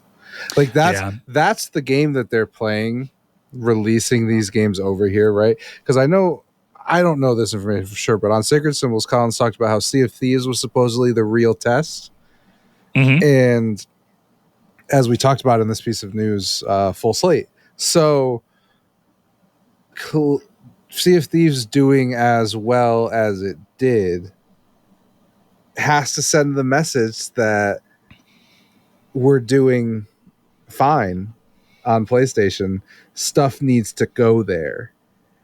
Hellblade 2 flopping just tells me that it'll be on PlayStation as soon as humanly possible. Okay. At this point, Todd Howard talking to Maddie Plays about there's year 2 for Starfield. That's just telling me when Starfield's coming to PS5, year 2. You know what I mean? Like at this point, like all of the way they're talking has to be this. So again, and it's a skewed perspective. For all I know, Call of Duty hits Game Pass and absolutely kills, and everything we looked at changes. I just don't believe that for a second. So yeah, and I was about to say, going back to that idea of what Microsoft can really call a success. I think, with what I was saying, at the end of the day, they're going to this will be, their year of being able to say, like, look, we sell the most software. And that is a very well-earned, earned is an interesting word. But look, it is a real victory that is everyone can see, and you don't have to fudge the numbers, and it does look good. Hey, we are selling more games than anybody else in the console industry. So that's cool. And what I was going to say is that if they can actually figure a way out to ride out Game Pass long enough for it to become the Netflix of games, not in the sense of how games are delivered necessarily, but to become the first gaming subscription service that breaks 100 million subscribers and is bringing in a ton of money. If they can find a way to really do that, those are two very, very useful points to say we win on. It's just one of them you already have in the bag because you spent the money arguably wisely in the long run. You spent money and you've gotten yourself the ability to say this. If you can grow it right, it's a really easy way to keep doing well. Yeah. But the second one is a fucking crazy bet. And Microsoft has the money to do a crazy bet, but they've been betting so far already. We're like, what, 6 years into Game Pass? Mm-hmm. About that. And that's the thing is I think the Microsoft has the money thing went away when they spent $70 billion. I don't think they have the money. Microsoft anymore. still has the money, but now the eyes are on them more. Well, yeah, sure, but I feel like that comment is kind of like me on Thursday when I'm trying to decide if I want a video game or not that I know I shouldn't buy because I only have $80 in my account, but the game's only $70 and I get paid tomorrow. That's what that argument sounds like to me. Yeah. It's like, well, I'm going to get the money back tomorrow. It's not even like it's fucking girl math. That meme going around, that's all that is it's fucking girl math. Xbox math is girl math. They're like, well, we'll make it back on the word sales. So actually, we got Activision for free. Like, like that's not how real life money works. And when the accountants get to it, well, it is how the money works. It's not how anybody wants the money. No one wants to be like, we had to borrow our profits from this one thing to cover your loss. Well, that's not not how profits work when you're a public company. It's not how accounting works. Because if you're flat every month, your stock's going to start dropping. For sure. Yeah. So, they need to, you know what I'm saying. So, well, look, congratulations to Rare and Sea of Thieves. I still think Sea of Thieves is a really fun game. For me, it still bears all the same problems as any games as a service. Eventually, I hit a point of being tired of playing it. But that's me. I'm glad that everybody else and so many people are getting to play this for a first time ever. And I'm sure that's where this is doing so well. And the game seems to be doing really well and being healthy. So even though I may dip in and out the way I always have, this is a really strong start. And I really do wonder the implications for what this means moving forward. At the very least, I know full slate's coming, Chris, but at the very least, games as a service games, it seems like it's in the bag that releasing on PlayStation same day or at least soon is ideal. And I think that you see that from even Sony being like, PC releases aren't day and date for us usually, but it's undeniable how valuable it is for these games to hit PC day and date as games as a service titles. I think that'll be the canary in the coal mine, right? If this is ever gonna be following the same trajectory as Microsoft, if the PC games that are not live service, we're talking tentpole, Ghost of Tsushima, God of War, that kind of game. If those start coming to PlayStation to PC day one, that's when I'll be concerned. Because that's the reality. All of this came directly from that decision. Because that decision was the first step into being third party. It's just the safest step. Right? Yeah. The company that no one's concerned about going third party is Nintendo. And guess whose games are not on PC? Nintendo. There you go. Yeah. Yeah. No, I'm with you. And I've always thought it was interesting that Nintendo is one of the only companies that seems to really have interest in just growing what they have internally and not trying to breach out into, like, they're willing to find new segments of a market, but they seem to want to work toward it instead of just being like, we're going to release into new sections of the market. Mm-hmm. They're going to be like, no, we're going to create new sections of the market if we can. And it's an interesting thing to be, because like I bring that up because like Sony's done this too. I actually think if anything, Microsoft's one of the only people that haven't really overly gone into it, but Nintendo's done it the most and the most wacky when it's like, we're going to make Switch VR by selling you this cardboard kit that you put together and you play VR. And it's like, that is a new section of the market. Yeah. Cardboard VR. It truly is. It's like people who have an interest in the physical things also wanting to mix into this digital thing. I wouldn't be surprised if there was a few people that bought a Switch who wouldn't have otherwise if it wasn't for how weirdly novel that was. It's also a great way to get parents to be like, this is like Mark Rober's build boxes. This is like Crunch Labs for Nintendo. And I don't mean that as a bad thing. I think that that's actually really cool. And even something as simple as like having the version of Mario Kart that you could play with the little fucking RV cars that they had, or the RC cars rather. That was a cool idea. It's like, oh, cool. I could just play a game with these real little RC car Mario Karts. Let's go. That's a unique idea. And it's Nintendo being like, yeah, we're going to do something weird. Roll with us. Sony's had moments, but they tend to bow out a lot quicker than Nintendo does. And that's unfortunate, but I guess it's a Japanese thing to a degree. They seem to be more willing. America doesn't want to go quite that odd in the market that they're trying to go in, because Microsoft has not remotely broached that, from my opinion. No. So we'll see. Speaking of Xbox, though, and also coming not too far off of us talking about closures, Tango Gameworks, who we knew was closing, has actually closed its doors now and celebrated with multiple small pizzas from Domino's. Thanks, Phil. Unfortunate that Tango had to go. I hope all the people find work elsewhere. I think it seems like they were going to move a lot of people from Tango within other parts of Bethesda reasonably as they could. So there's a lot of talent at Tango, and I really have enjoyed a lot of their games. But I will forever be curious, and we'll never know, but I'll forever be curious what really was behind this. Was it just strictly that Mikami leaving left no real creative direction at the studio, and they didn't, instead of trying to find a way to fill that void? Because I'm sure you remember, I can't think of her name right now, but there was that girl that Shinji brought out when they first revealed Tokyo Ghostwire, and she like stole the show. Everyone loved her. And then shortly after, she was no longer being the director on Tokyo Ghostwire. She left Tango and started her own studio. And now we haven't really heard anything about her. That's probably because new games take forever to make. She's probably still making whatever game that she finally settled on. Yeah, I would say so.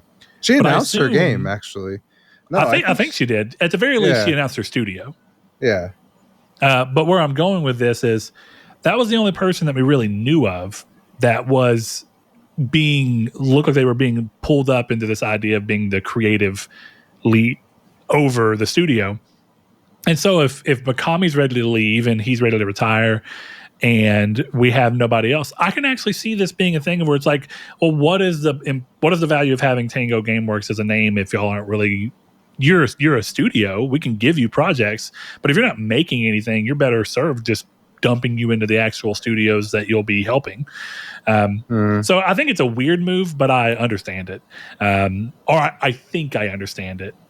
But I'd love a podcast 10 years from now, 15 years from now, for Phil Spencer to just be like, yeah, we closed them because of, like, and it just spill whatever it was that actually led to them being closed. It may not be that fun or that exciting even, but there's something about I don't know exactly why it happened that's just alluring. I wish I knew. Yeah, I'm telling you the reason was they didn't have a game in production, so they got closed. That's the reason. Yeah. I guess part of it is all I would want, and it's probably still not going to happen, even just a simple yes or no to the question of, did Hi-Fi Rush's performance on PlayStation have any at all bearings on the decision to close Tango? Repeat that? Like, if I could sit Phil down and just be like, yes or no to this, did Hi-Fi Rush's performance on PlayStation have any bearing on your decision to close Tango? Oh, yeah. I'd be interested to find out.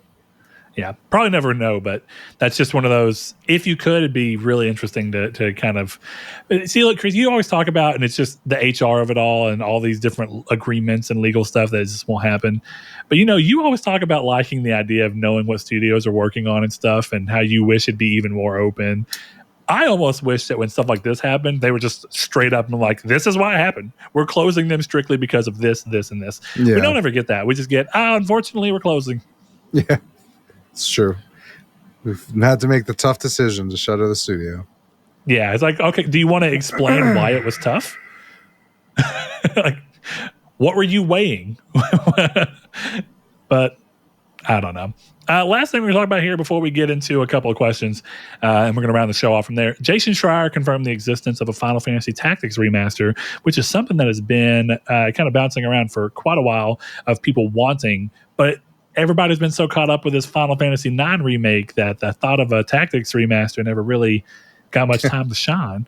But now that Jason Schreier said it, say what you will about the guy, whether you like him or dislike him, his information is consistent and most of the time fairly damn bulletproof accurate.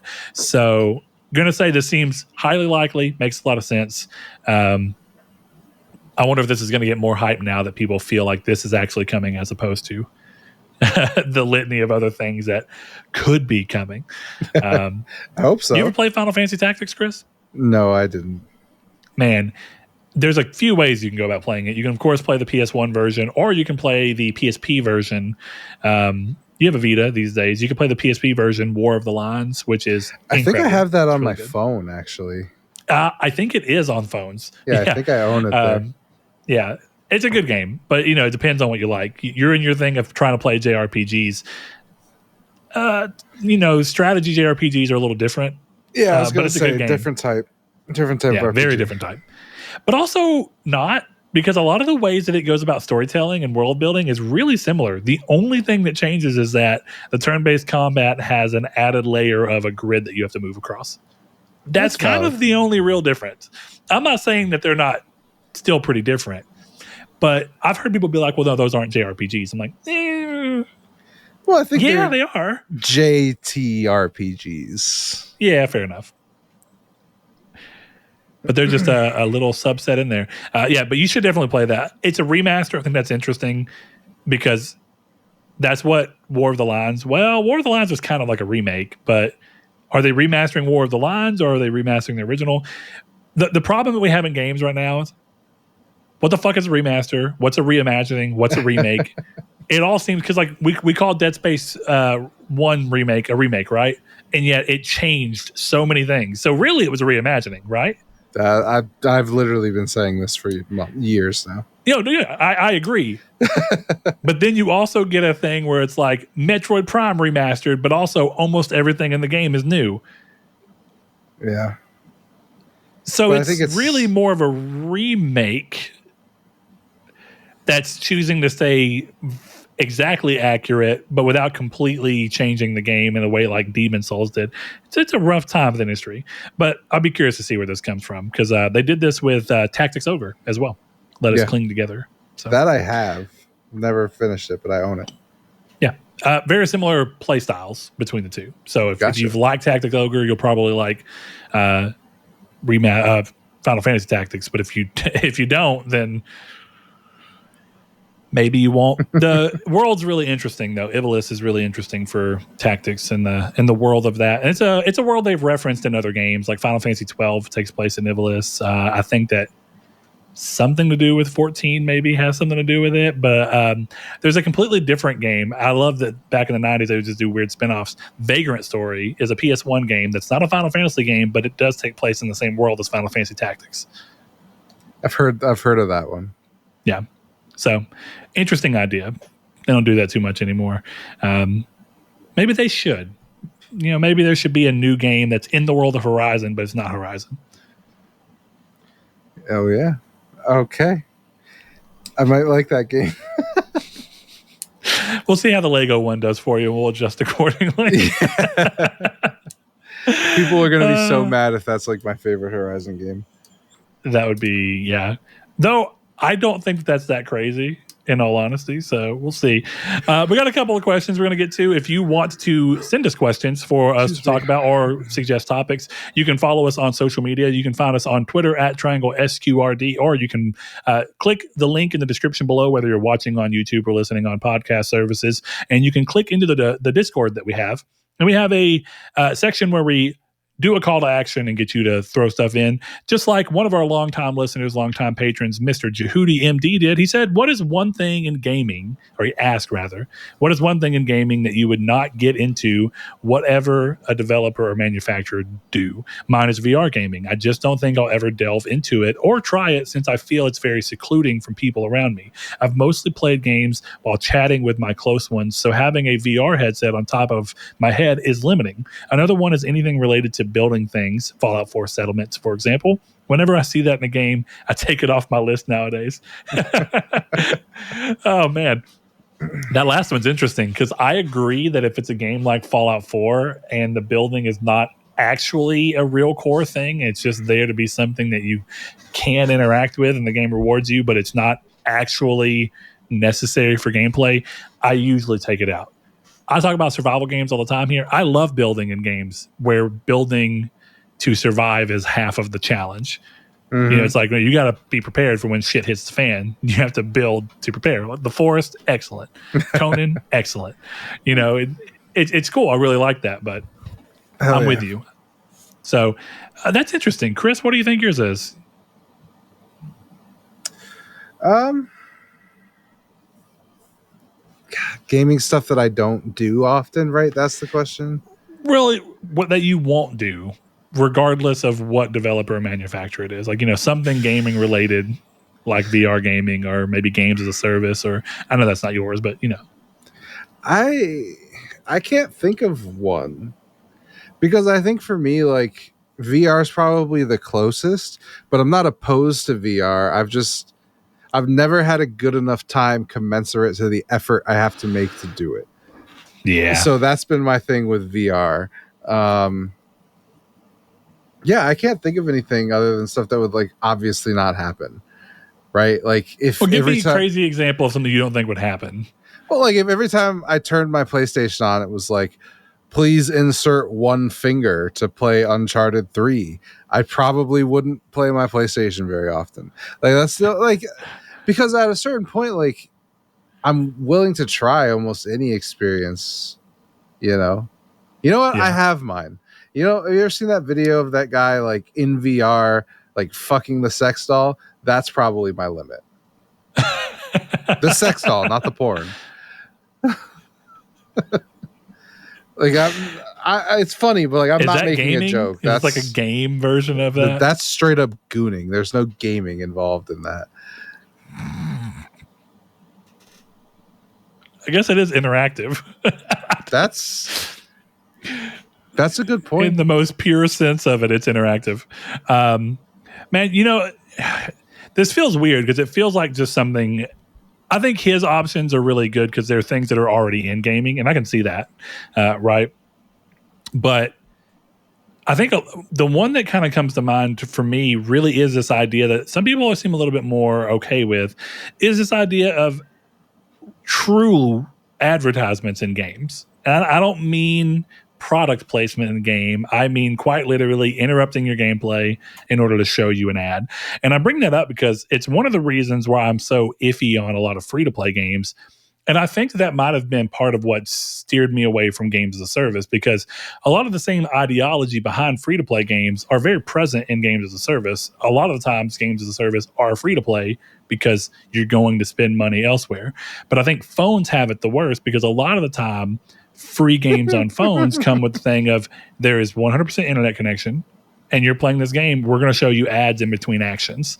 And there is nothing more deflating than playing a game and then being like, here's an ad. Or games where if you watch an ad, we'll speed something up for you. I always hate that because my daughter does that right now. There's these brain teaser games where it's like, figure a way to solve this level. And it's just like, erase the T. And you try to erase it and it won't erase just with an eraser. And you're like, what the hell do you have to do? So it turns out there's a T that's hidden behind a button that you have to move and you can erase that T and that's the answer. And you can watch an ad for hints. And I'm always like, I hate this. And I hate that she's learning that this is something to expect from gaming. Because for me, it'd be like, I really enjoyed Clash of Clans, right? When Clash of Clans first came out, and I was like, okay, I like the style of game this is. This is cool. I can see myself getting into this. But the problem is, Clash of Clans does this thing to where the further you get in the game, the longer it takes for anything to happen. And it starts being like, hey, spend some money or watch an ad or do this and we'll make this quicker. We'll make it go by. Oh, you're so deep in the game that now if you're trying to upgrade your barracks, it's going to take 2.5 weeks. But if you spend $3, we'll make that one day. And if you watch this ad, we'll make it 7 hours. And you're like, fuck, where did we go so wrong? You know? Horse armor. Oh, maybe. I don't know. No. I don't know. I'm a weird. I don't know. The one mobile game that I actively play doesn't have ads. Just has gratuitous amount of money I can spend on cosmetics. So take it for what you will, I guess. No, what is that? Snap? Yeah. Yeah. I almost don't know if I'd call that cosmetics, but I also don't know what else you'd call it. So no, it's cosmetics works. Cosmetics, yeah. Like it is that. Yeah. But yeah, I mean, I don't have a great answer to this, sadly. Yeah, I'm willing I think to put really up when with I look more at than this, most. Yeah, that's true. I think some of this is like, what's a type of game that you just don't see yourself getting into? And I think used to, I'd have a lot more to say on this. I still have, I don't even really know why. I don't know if it's time or what, but it's not so much that I won't do it or I won't get into it, but there really is a barrier for me on turn-based games. It's like if I see a game looks interesting and then it's turn-based, I do suddenly have a slightly bigger like, do I really want to play that? And I don't understand it because I've played so many turn-based games in my life that I love that you feel like, why did that come about?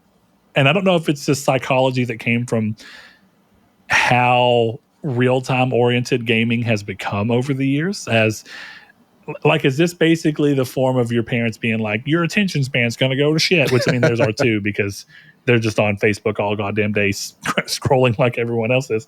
But my point there being is, even though I'm saying that and making fun of that, is that part of what's happened? Has gaming become so quickly moving through what is stimulating you that turn-based is a bigger barrier for me to be like, oh, it's good enough to warrant the fact that I have to play turn-based? And I don't know, because it's been a while. I think around PS3, I started just kind of being like, do I really want to do turn-based? But then, like, a good example of a PS3 game that is turn-based, though it does have a caveat that airs this out.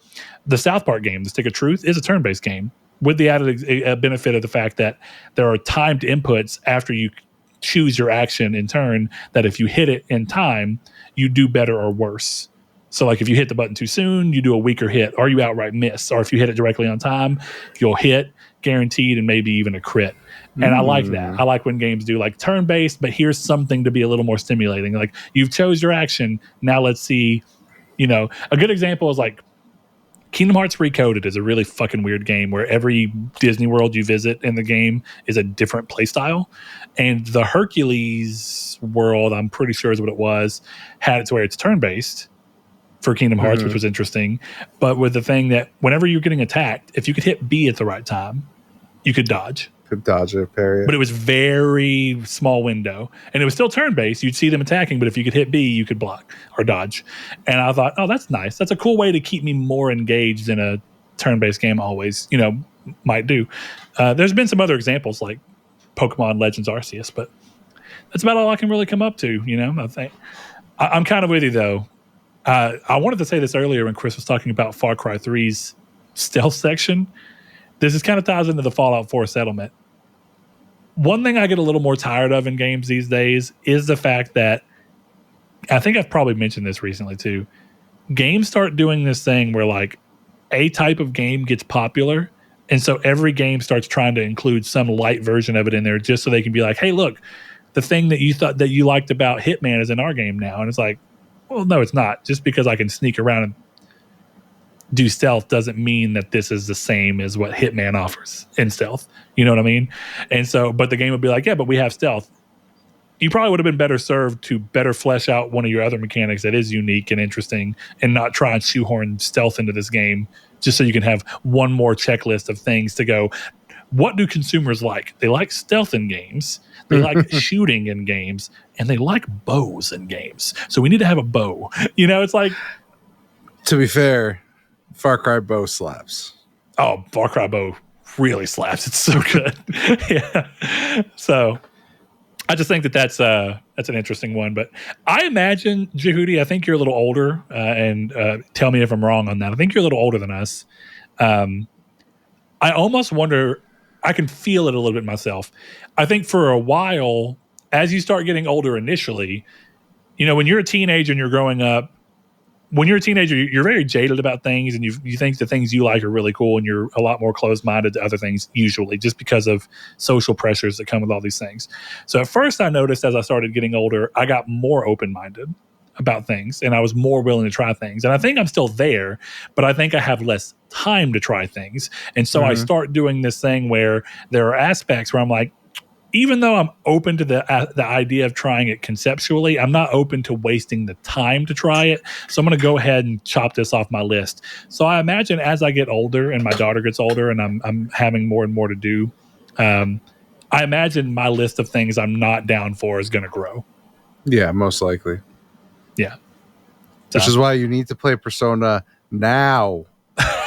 because 10 years from now, 5 years from now, even the chances of me wanting to play a 120-hour game is just genuinely just take the 120 hours out of it and just play through like the first 2 castles.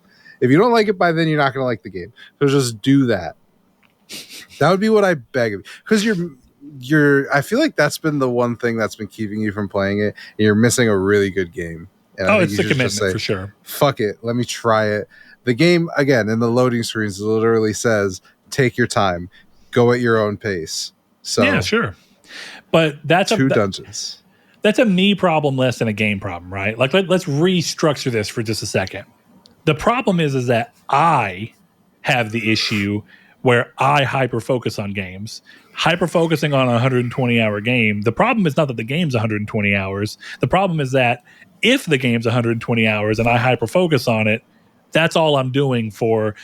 Good example. I've been playing Dave the Diver for maybe 40 hours, and I've been playing this game for like 4 weeks now. Yeah. Because of the time I have to game. Extrapolate that up. I'm going to be playing Persona 5 for 3 months. Okay, but how about we flip it and reverse it? It'll be the only game I play. Oh, are we going to Missy Elliott this shit? Let's Missy Elliott this shit. Okay, let's hear it. If you are enjoying Persona 5 enough to play it for 3 months, what the fuck are you complaining about? Oh, nothing. I'm complaining that I won't be able to play anything else. But you're enjoying Persona enough. Because of me. Again, you're enjoying it enough that you're willing to eschew playing other games for 3 months. I don't understand the logic here.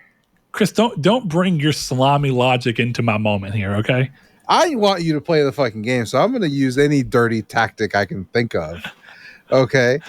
Hey, it's not a no, Chris. I've never said no. That doesn't make it a yes. I mean, that's true. This is what we need to teach all high school aged boys. Okay? No does not mean yes. So until you say yes, I cannot assume. No does not mean yes. No amount of no's will ever mean yes, unless it's a sentence with a double negative. What I'm saying is I've never said no, and you're saying yeah, but you also didn't say yes. So What I'm saying is that just because there hasn't been a no said doesn't mean it's a yes either. That's what we need to teach. So what you're saying is that you're a tease. Yes. Oh, yes, Chris. Okay. I am a tease. I'm a tease for Persona. Oh God! So I just spent $20 on dinner. What's wrong with you? All right, Chris, we got one more question here. Rude's 93, and then we're gonna go into the sexiest moment of the show because we got some unfinished business with pork chops. Okay, pork chops. The food, the or listener, the man? Yeah, the man, not the food. So Rude Days 93, another longtime listener, longtime patron, says a scenario: the gaming gods have come down and said, "Hey, next year, no new games are coming." Because we've got too many games to play right now. So we have a whole year to catch up on your backlog. What game or games are you putting on your must-beat list for the year? So he says for himself, Baldur's Gate 3. What games or games would you want to try out for the first time? And he says for himself, he would like to try and get into the Age of Empires or any army strategy games. And lastly, what games or games are you going to try your best to stay the hell away from because it will suck you back in and you'll waste that whole year. So he says like sports games, Madden, 2K specifically, basically a black hole for your money too. He says, also let the scenario be the gaming gods saying there are no consequences for this abrupt change, so we don't need to worry about gaming's future. So here we are. Interesting moment. Let's go question by question. What's a game that you're going to put on your must-beat list for this next year of no new games? Trails of Cold Steel. Oh, shit. Okay. Well, Chris, I'm about to make you very happy. Are you ready? Mm-hmm. If there's a year of no new games and therefore nothing for me to miss out on, Persona 5 Royal, apparently, would be my to-beat game. I don't know why you'd think the only way you'll play one of my favorite games of all time is in a fantasy reality that will never exist is going to make me happy, Brett. Not unless the games industry crashes again. Then I have a lot of time. Yes, you're right. I'll hold out for the multi-billion-dollar industry to go away. It's happened before, baby. It wasn't multi-billion, but it was pretty big still. But it wasn't multi-billion. That was the point in time where we were getting Kellogg's video game publishing. So, okay, are you going to sit there and tell me that Sneak King from Burger King is not an absolute pop? I'm going to tell you that Sneak King from Burger King is a bop because it's from Burger King. My favorite part of that was when I worked at GameStop. We kept that game as a used game that you could trade in and sell. I think that that's so fucking ridiculous. Is it worth anything? It was like $3. So if it's worth anything now, I'd be surprised. We're going to find out. Who knows? We'll see. Okay. I think that's a good one. I'm going to go $7. with one. $7. There we have it. I'm going to go with one more. It's a game that I quite literally have owned and have yet to be able to open and play. And that is because I do think the game is good. I played the demo and I enjoyed it. So another game on that list would be Code Vein. I think that game was really cool, really fun. But so many Souls-like comes out. I was talking about this earlier in the Discord. It's why I didn't play the most recent Lords of the Fallen yet. It came out at a time when there was a bunch more Souls-likes that I was interested in.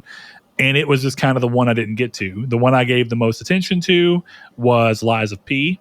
And I got really into it, and then I wanted to take a break from it. So it's like I didn't want to immediately jump into Lords of the Fallen, even though I think that game looks really good. So Code Vein is still in the fucking wrap in my games collection because I bought it, just never played it. Oh, no. Yeah, so I have a few of those I really need to get around to. There's a lot of games I have downloaded to play. And that's why every now and then when I replay a game, I feel a little bad because I'm like, why am I replaying a game when there's so much more to play? But that's just how it is. So, all right, what games would you want to try out for the first time? This is kind of a weird twofer for me because I could totally throw Persona in here. Yeah, you could. Try out for the first time? Yeah. Man, I don't know. Honestly, my answer is probably the same. It would probably be Trails of Cold Steel. I've tried them, so I guess it wouldn't be for the first time, but sure, I've never gotten crazy far. Maybe Ys. I've never played Ys. I'd want to take that year to play like long shit. Like that might be where I put like something like Horizon Forbidden West. Be like, I beat it, fuckers. Sure. Leave me alone. You know, something like that. Ghost of Tsushima. Okay. Yeah. I could see that. Just catching up on games. So maybe those are games to be added to your to-beat list since a lot of them you've played and just didn't get any further with, you know? Correct. So is there really, let's just limit it to one right now. Is there a game you can think of that you just 100% you see and you're like, oh, I have interest in that. But for some reason, you've legitimately never gotten around to starting it? The only example I can come up with right now is fucking like Atlas Fallen. I don't know if you know that game, but like I've looked at that game like 30 times. Like, I might. You're talking about the one that came out last year, right? I believe so. Yeah. Or I'm not sure Epic, that's the right name of the game. To be fair, it's like it's Atlas something. Atlas Fallen. It came out last year as Focus Entertainment. Yeah, I nailed it. 13, Like every time I've watched footage of it, it looked fun. Like every single time I've seen it, it looked like something I would play. And then I read a review or listen to someone talk about it, and they're like, it sucks.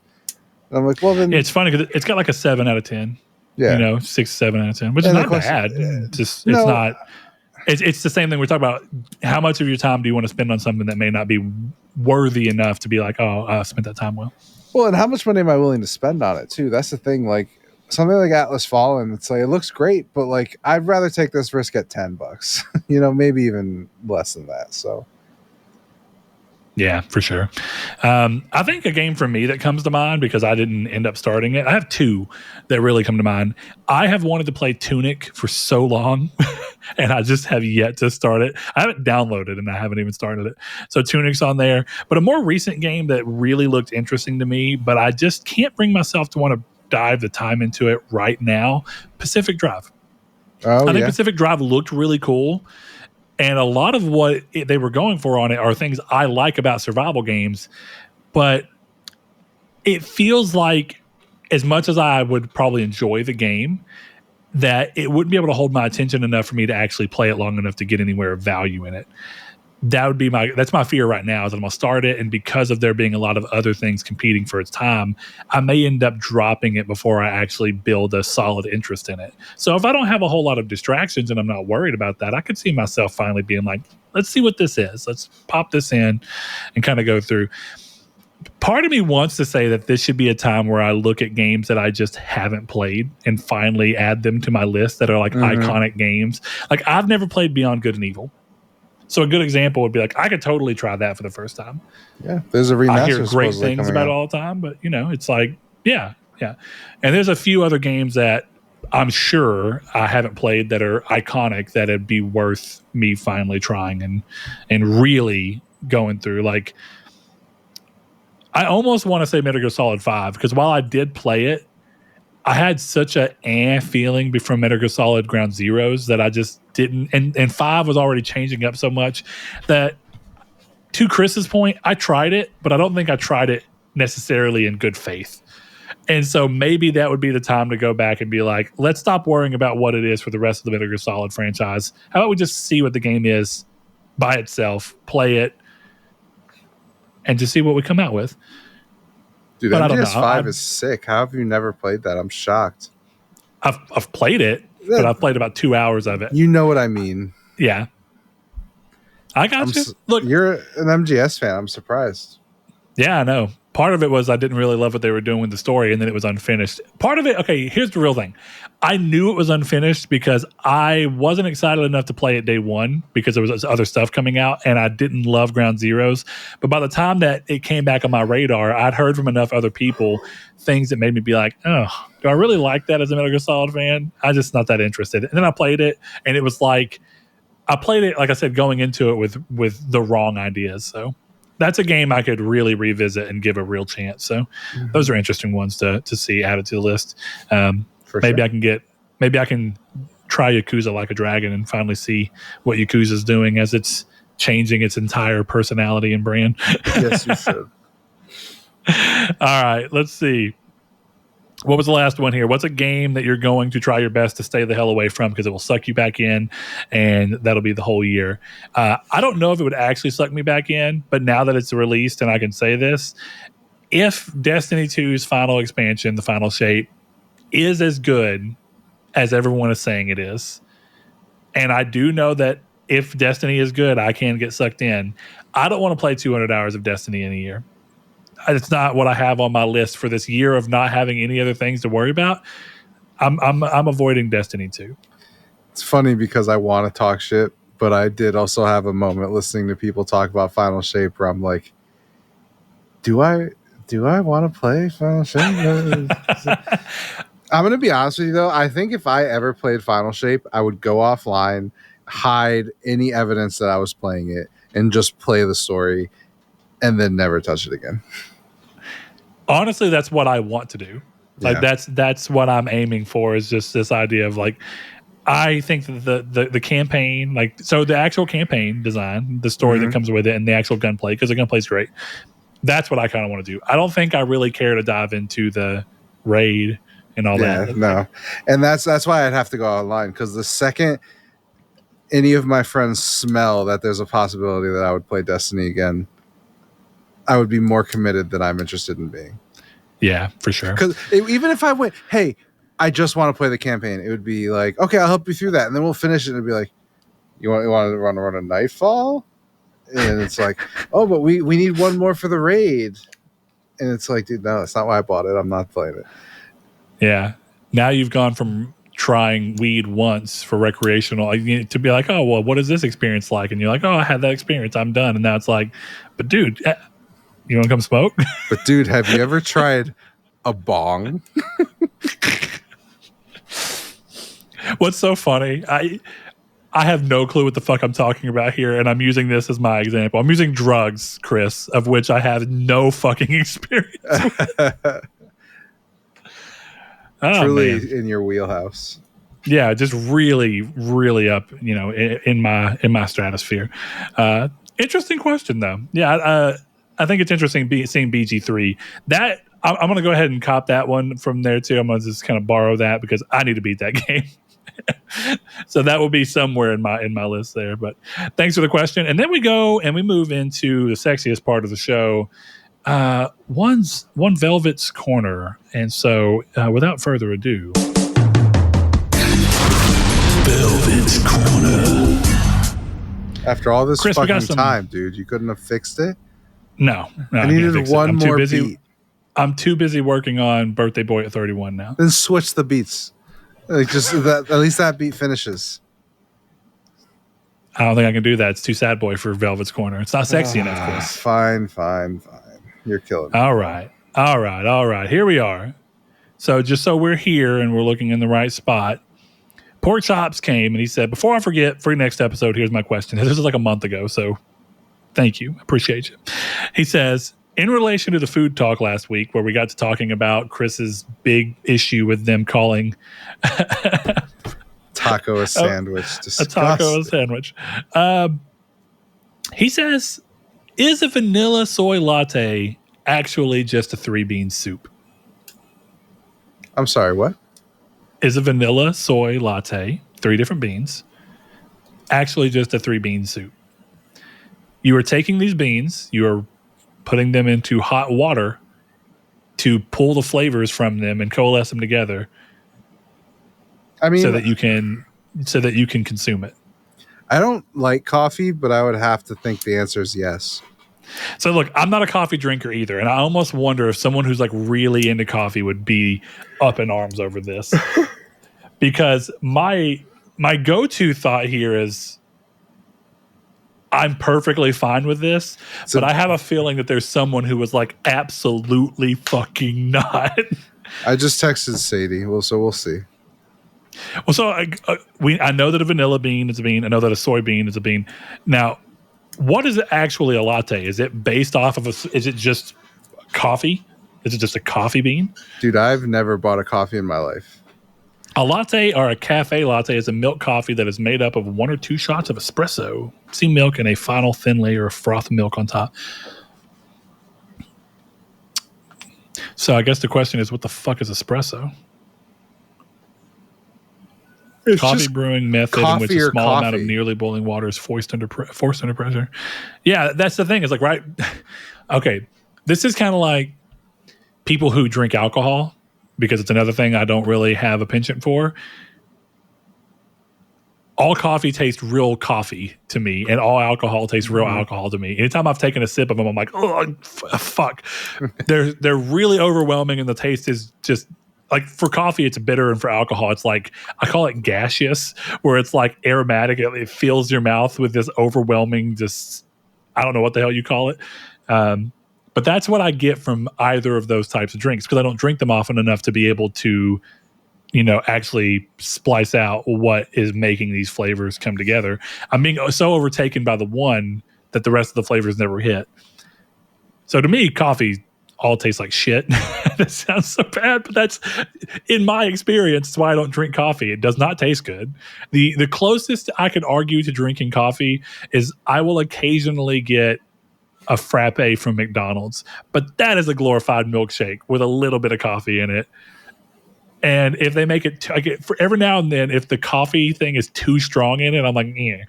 And I have to like mix the whipped cream in it to make it more of a milkshake. Dilute the coffee. Yeah, but that's not really coffee. That's sugar. The part of it that wakes you up is not the coffee. It's the sugar rush you get from drinking it. So yeah, my wife is like, she goes to Starbucks and all these local coffee shops we have often. And she like gets really upset if they're out of cold brew, because it's like her thing lately. So she's like, Starbucks, is that a fucking cold brew? And then we got to go to this place we have in town called Seven Brew. I'm pretty sure it's a chain. I just don't know enough about coffee to tell you for sure. I've never heard of it. So here's the thing. Pork Chops, we need you to tell us, what is your take here? Are you a coffee drinker? Did this come from your own innate feeling of drinking a vanilla soy latte and being like, am I just consuming a 3-bean soup? But here's the thing. I think, Chris, we spent a lot of time categorizing what a sandwich was, right? Yeah. And I think that the difference is a sandwich is immediately a more obvious thing, because we have enough examples in life of them that you have this feeling of what makes up a sandwich. So I'm on Wikipedia. I just want to see what it says. Soup is a primarily liquid food, generally served warm or hot, but may be cool or cold, that is made by combining ingredients of meat or vegetables with stock, milk, or water. Okay, if we go there, are all beans vegetables? Therefore, could all of I these think count so. as vegetables being cooked in and combined different vegetables to where you're just making a vegetable soup? Well, you get to a point where fundamentally a pot roast would be a soup. See, that's what I was about to say is I actually don't view pot roast as a soup because it's too solid most of the time. Like, there's the roast in it is too solidified in the long run. So, look, there's just no evidence that I can find that a coffee would be a soup. I was told that a coffee is not a soup by someone who drinks coffee, so I tend to trust them. For me, I would rather drink almost anything else than coffee. So is Sadie's answer that it is not? Yes. Okay, I just asked Hannah. Okay. Okay, so she says no, it's coffee, but also they are beans. That's the answer. Pork chops, I gotta say, I think that we may have reached something that we can go to the state of, was it Ohio? Is that who it was? Illinois? I think Indiana. Indiana. We can go to Indiana and we can say, listen, you fucks, tacos aren't sandwiches, but coffee is soup. And we can get them to put a law in the books. How do you feel about this, Chris? Bad. Oh, you feel bad about it? I feel like I don't have enough skin in the game. Here's the thing. I had passion for the sandwich conversation because I'm a connoisseur of sandwiches and tacos. I enjoy both of them. And I can clearly see the differences between them. As someone who loves soup, I don't have the right love for coffee in order to find the connection to feel strongly one way or the other. Part of me wants to defend soup by saying that absolutely not, because coffee is nasty. And if coffee is just soup, then now we have nasty soup. Yeah, I think I agree with that, though. Here's the thing, though. There are undoubtedly nasty soups that I've just not had. Again, okay, so if we go back to the conversation last week, right? If I took you to Subway and said we were going out for tacos, you would be unhappy. But now my question is, if I told you we were going out for coffee and took you to a soup place, which one of those two scenarios makes you more unhappy? Divorcing the fact that you don't drink coffee, just on the basic question. Sure. Well, here's the thing. I think both of them make me equally pissed because I would... It goes back to that, what's the value of a definition outside of what we all agree and use it for, realistically speaking? Just because you can make the argument that coffee is a soup, or you might be able to make an argument that you'd be wrong on that a taco is a sandwich, does that mean that your argument is actually socially acceptable to everyone and that we all agree and act on that belief? Or are you being pedantic and saying something just because, but if you acted on it, everyone would find you fucking insane?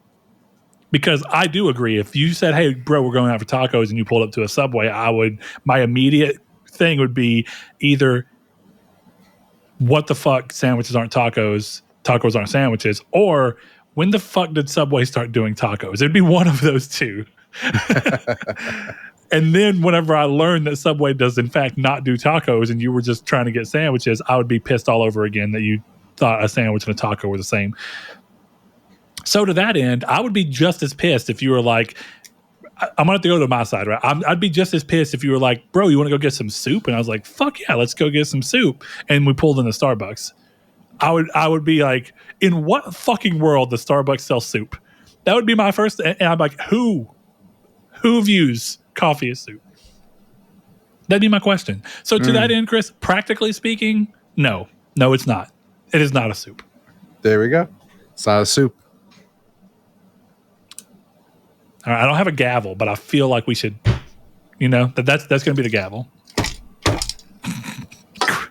Chris's entire camera's fucking.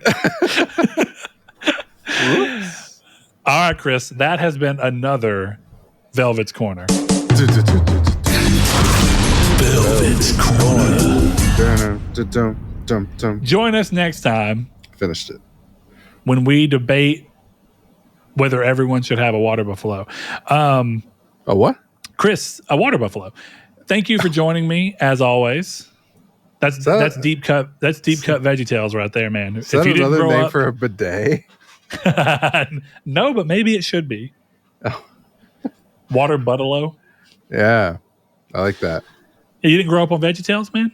No, dude. Yeah, see, you didn't live in the South where everything has to be Christian. I think. What if we took fruits? Look, clearly VeggieTales is way bigger than just the South. I don't want to try and extract. I don't want to pull those things together like they're inextricable. All I'm saying is, in the South, if whatever it was had Christian elements, like, man, do you know how many bands were okay to listen to, even though they were super heavy, because one person in the band was like, "I'm a Christian," and then suddenly goes, "Oh, they're Christian rock." I don't think it was fair of me to say "As I Lay Dying" was Christian rock. No, but at the same time, banging Christian rock. Like Anne Boleyn, Christian rock, yeah. Fantastic band. POD, dude. Tell me that The Youth of the Nation is not an absolute fucking banger. Also, actually tell me that Southtown isn't a banger. Absolutely their best song. What a fucking song. Bangers. So yeah, that's all I'm getting at. But Chris, thank you for joining me. We will be back with another episode. Something I'm going to go ahead and throw out here for anybody that listens this late in, and then we're going to talk about it in the podcast, or we're going to talk about it in the Discord as well, maybe on the Twitter.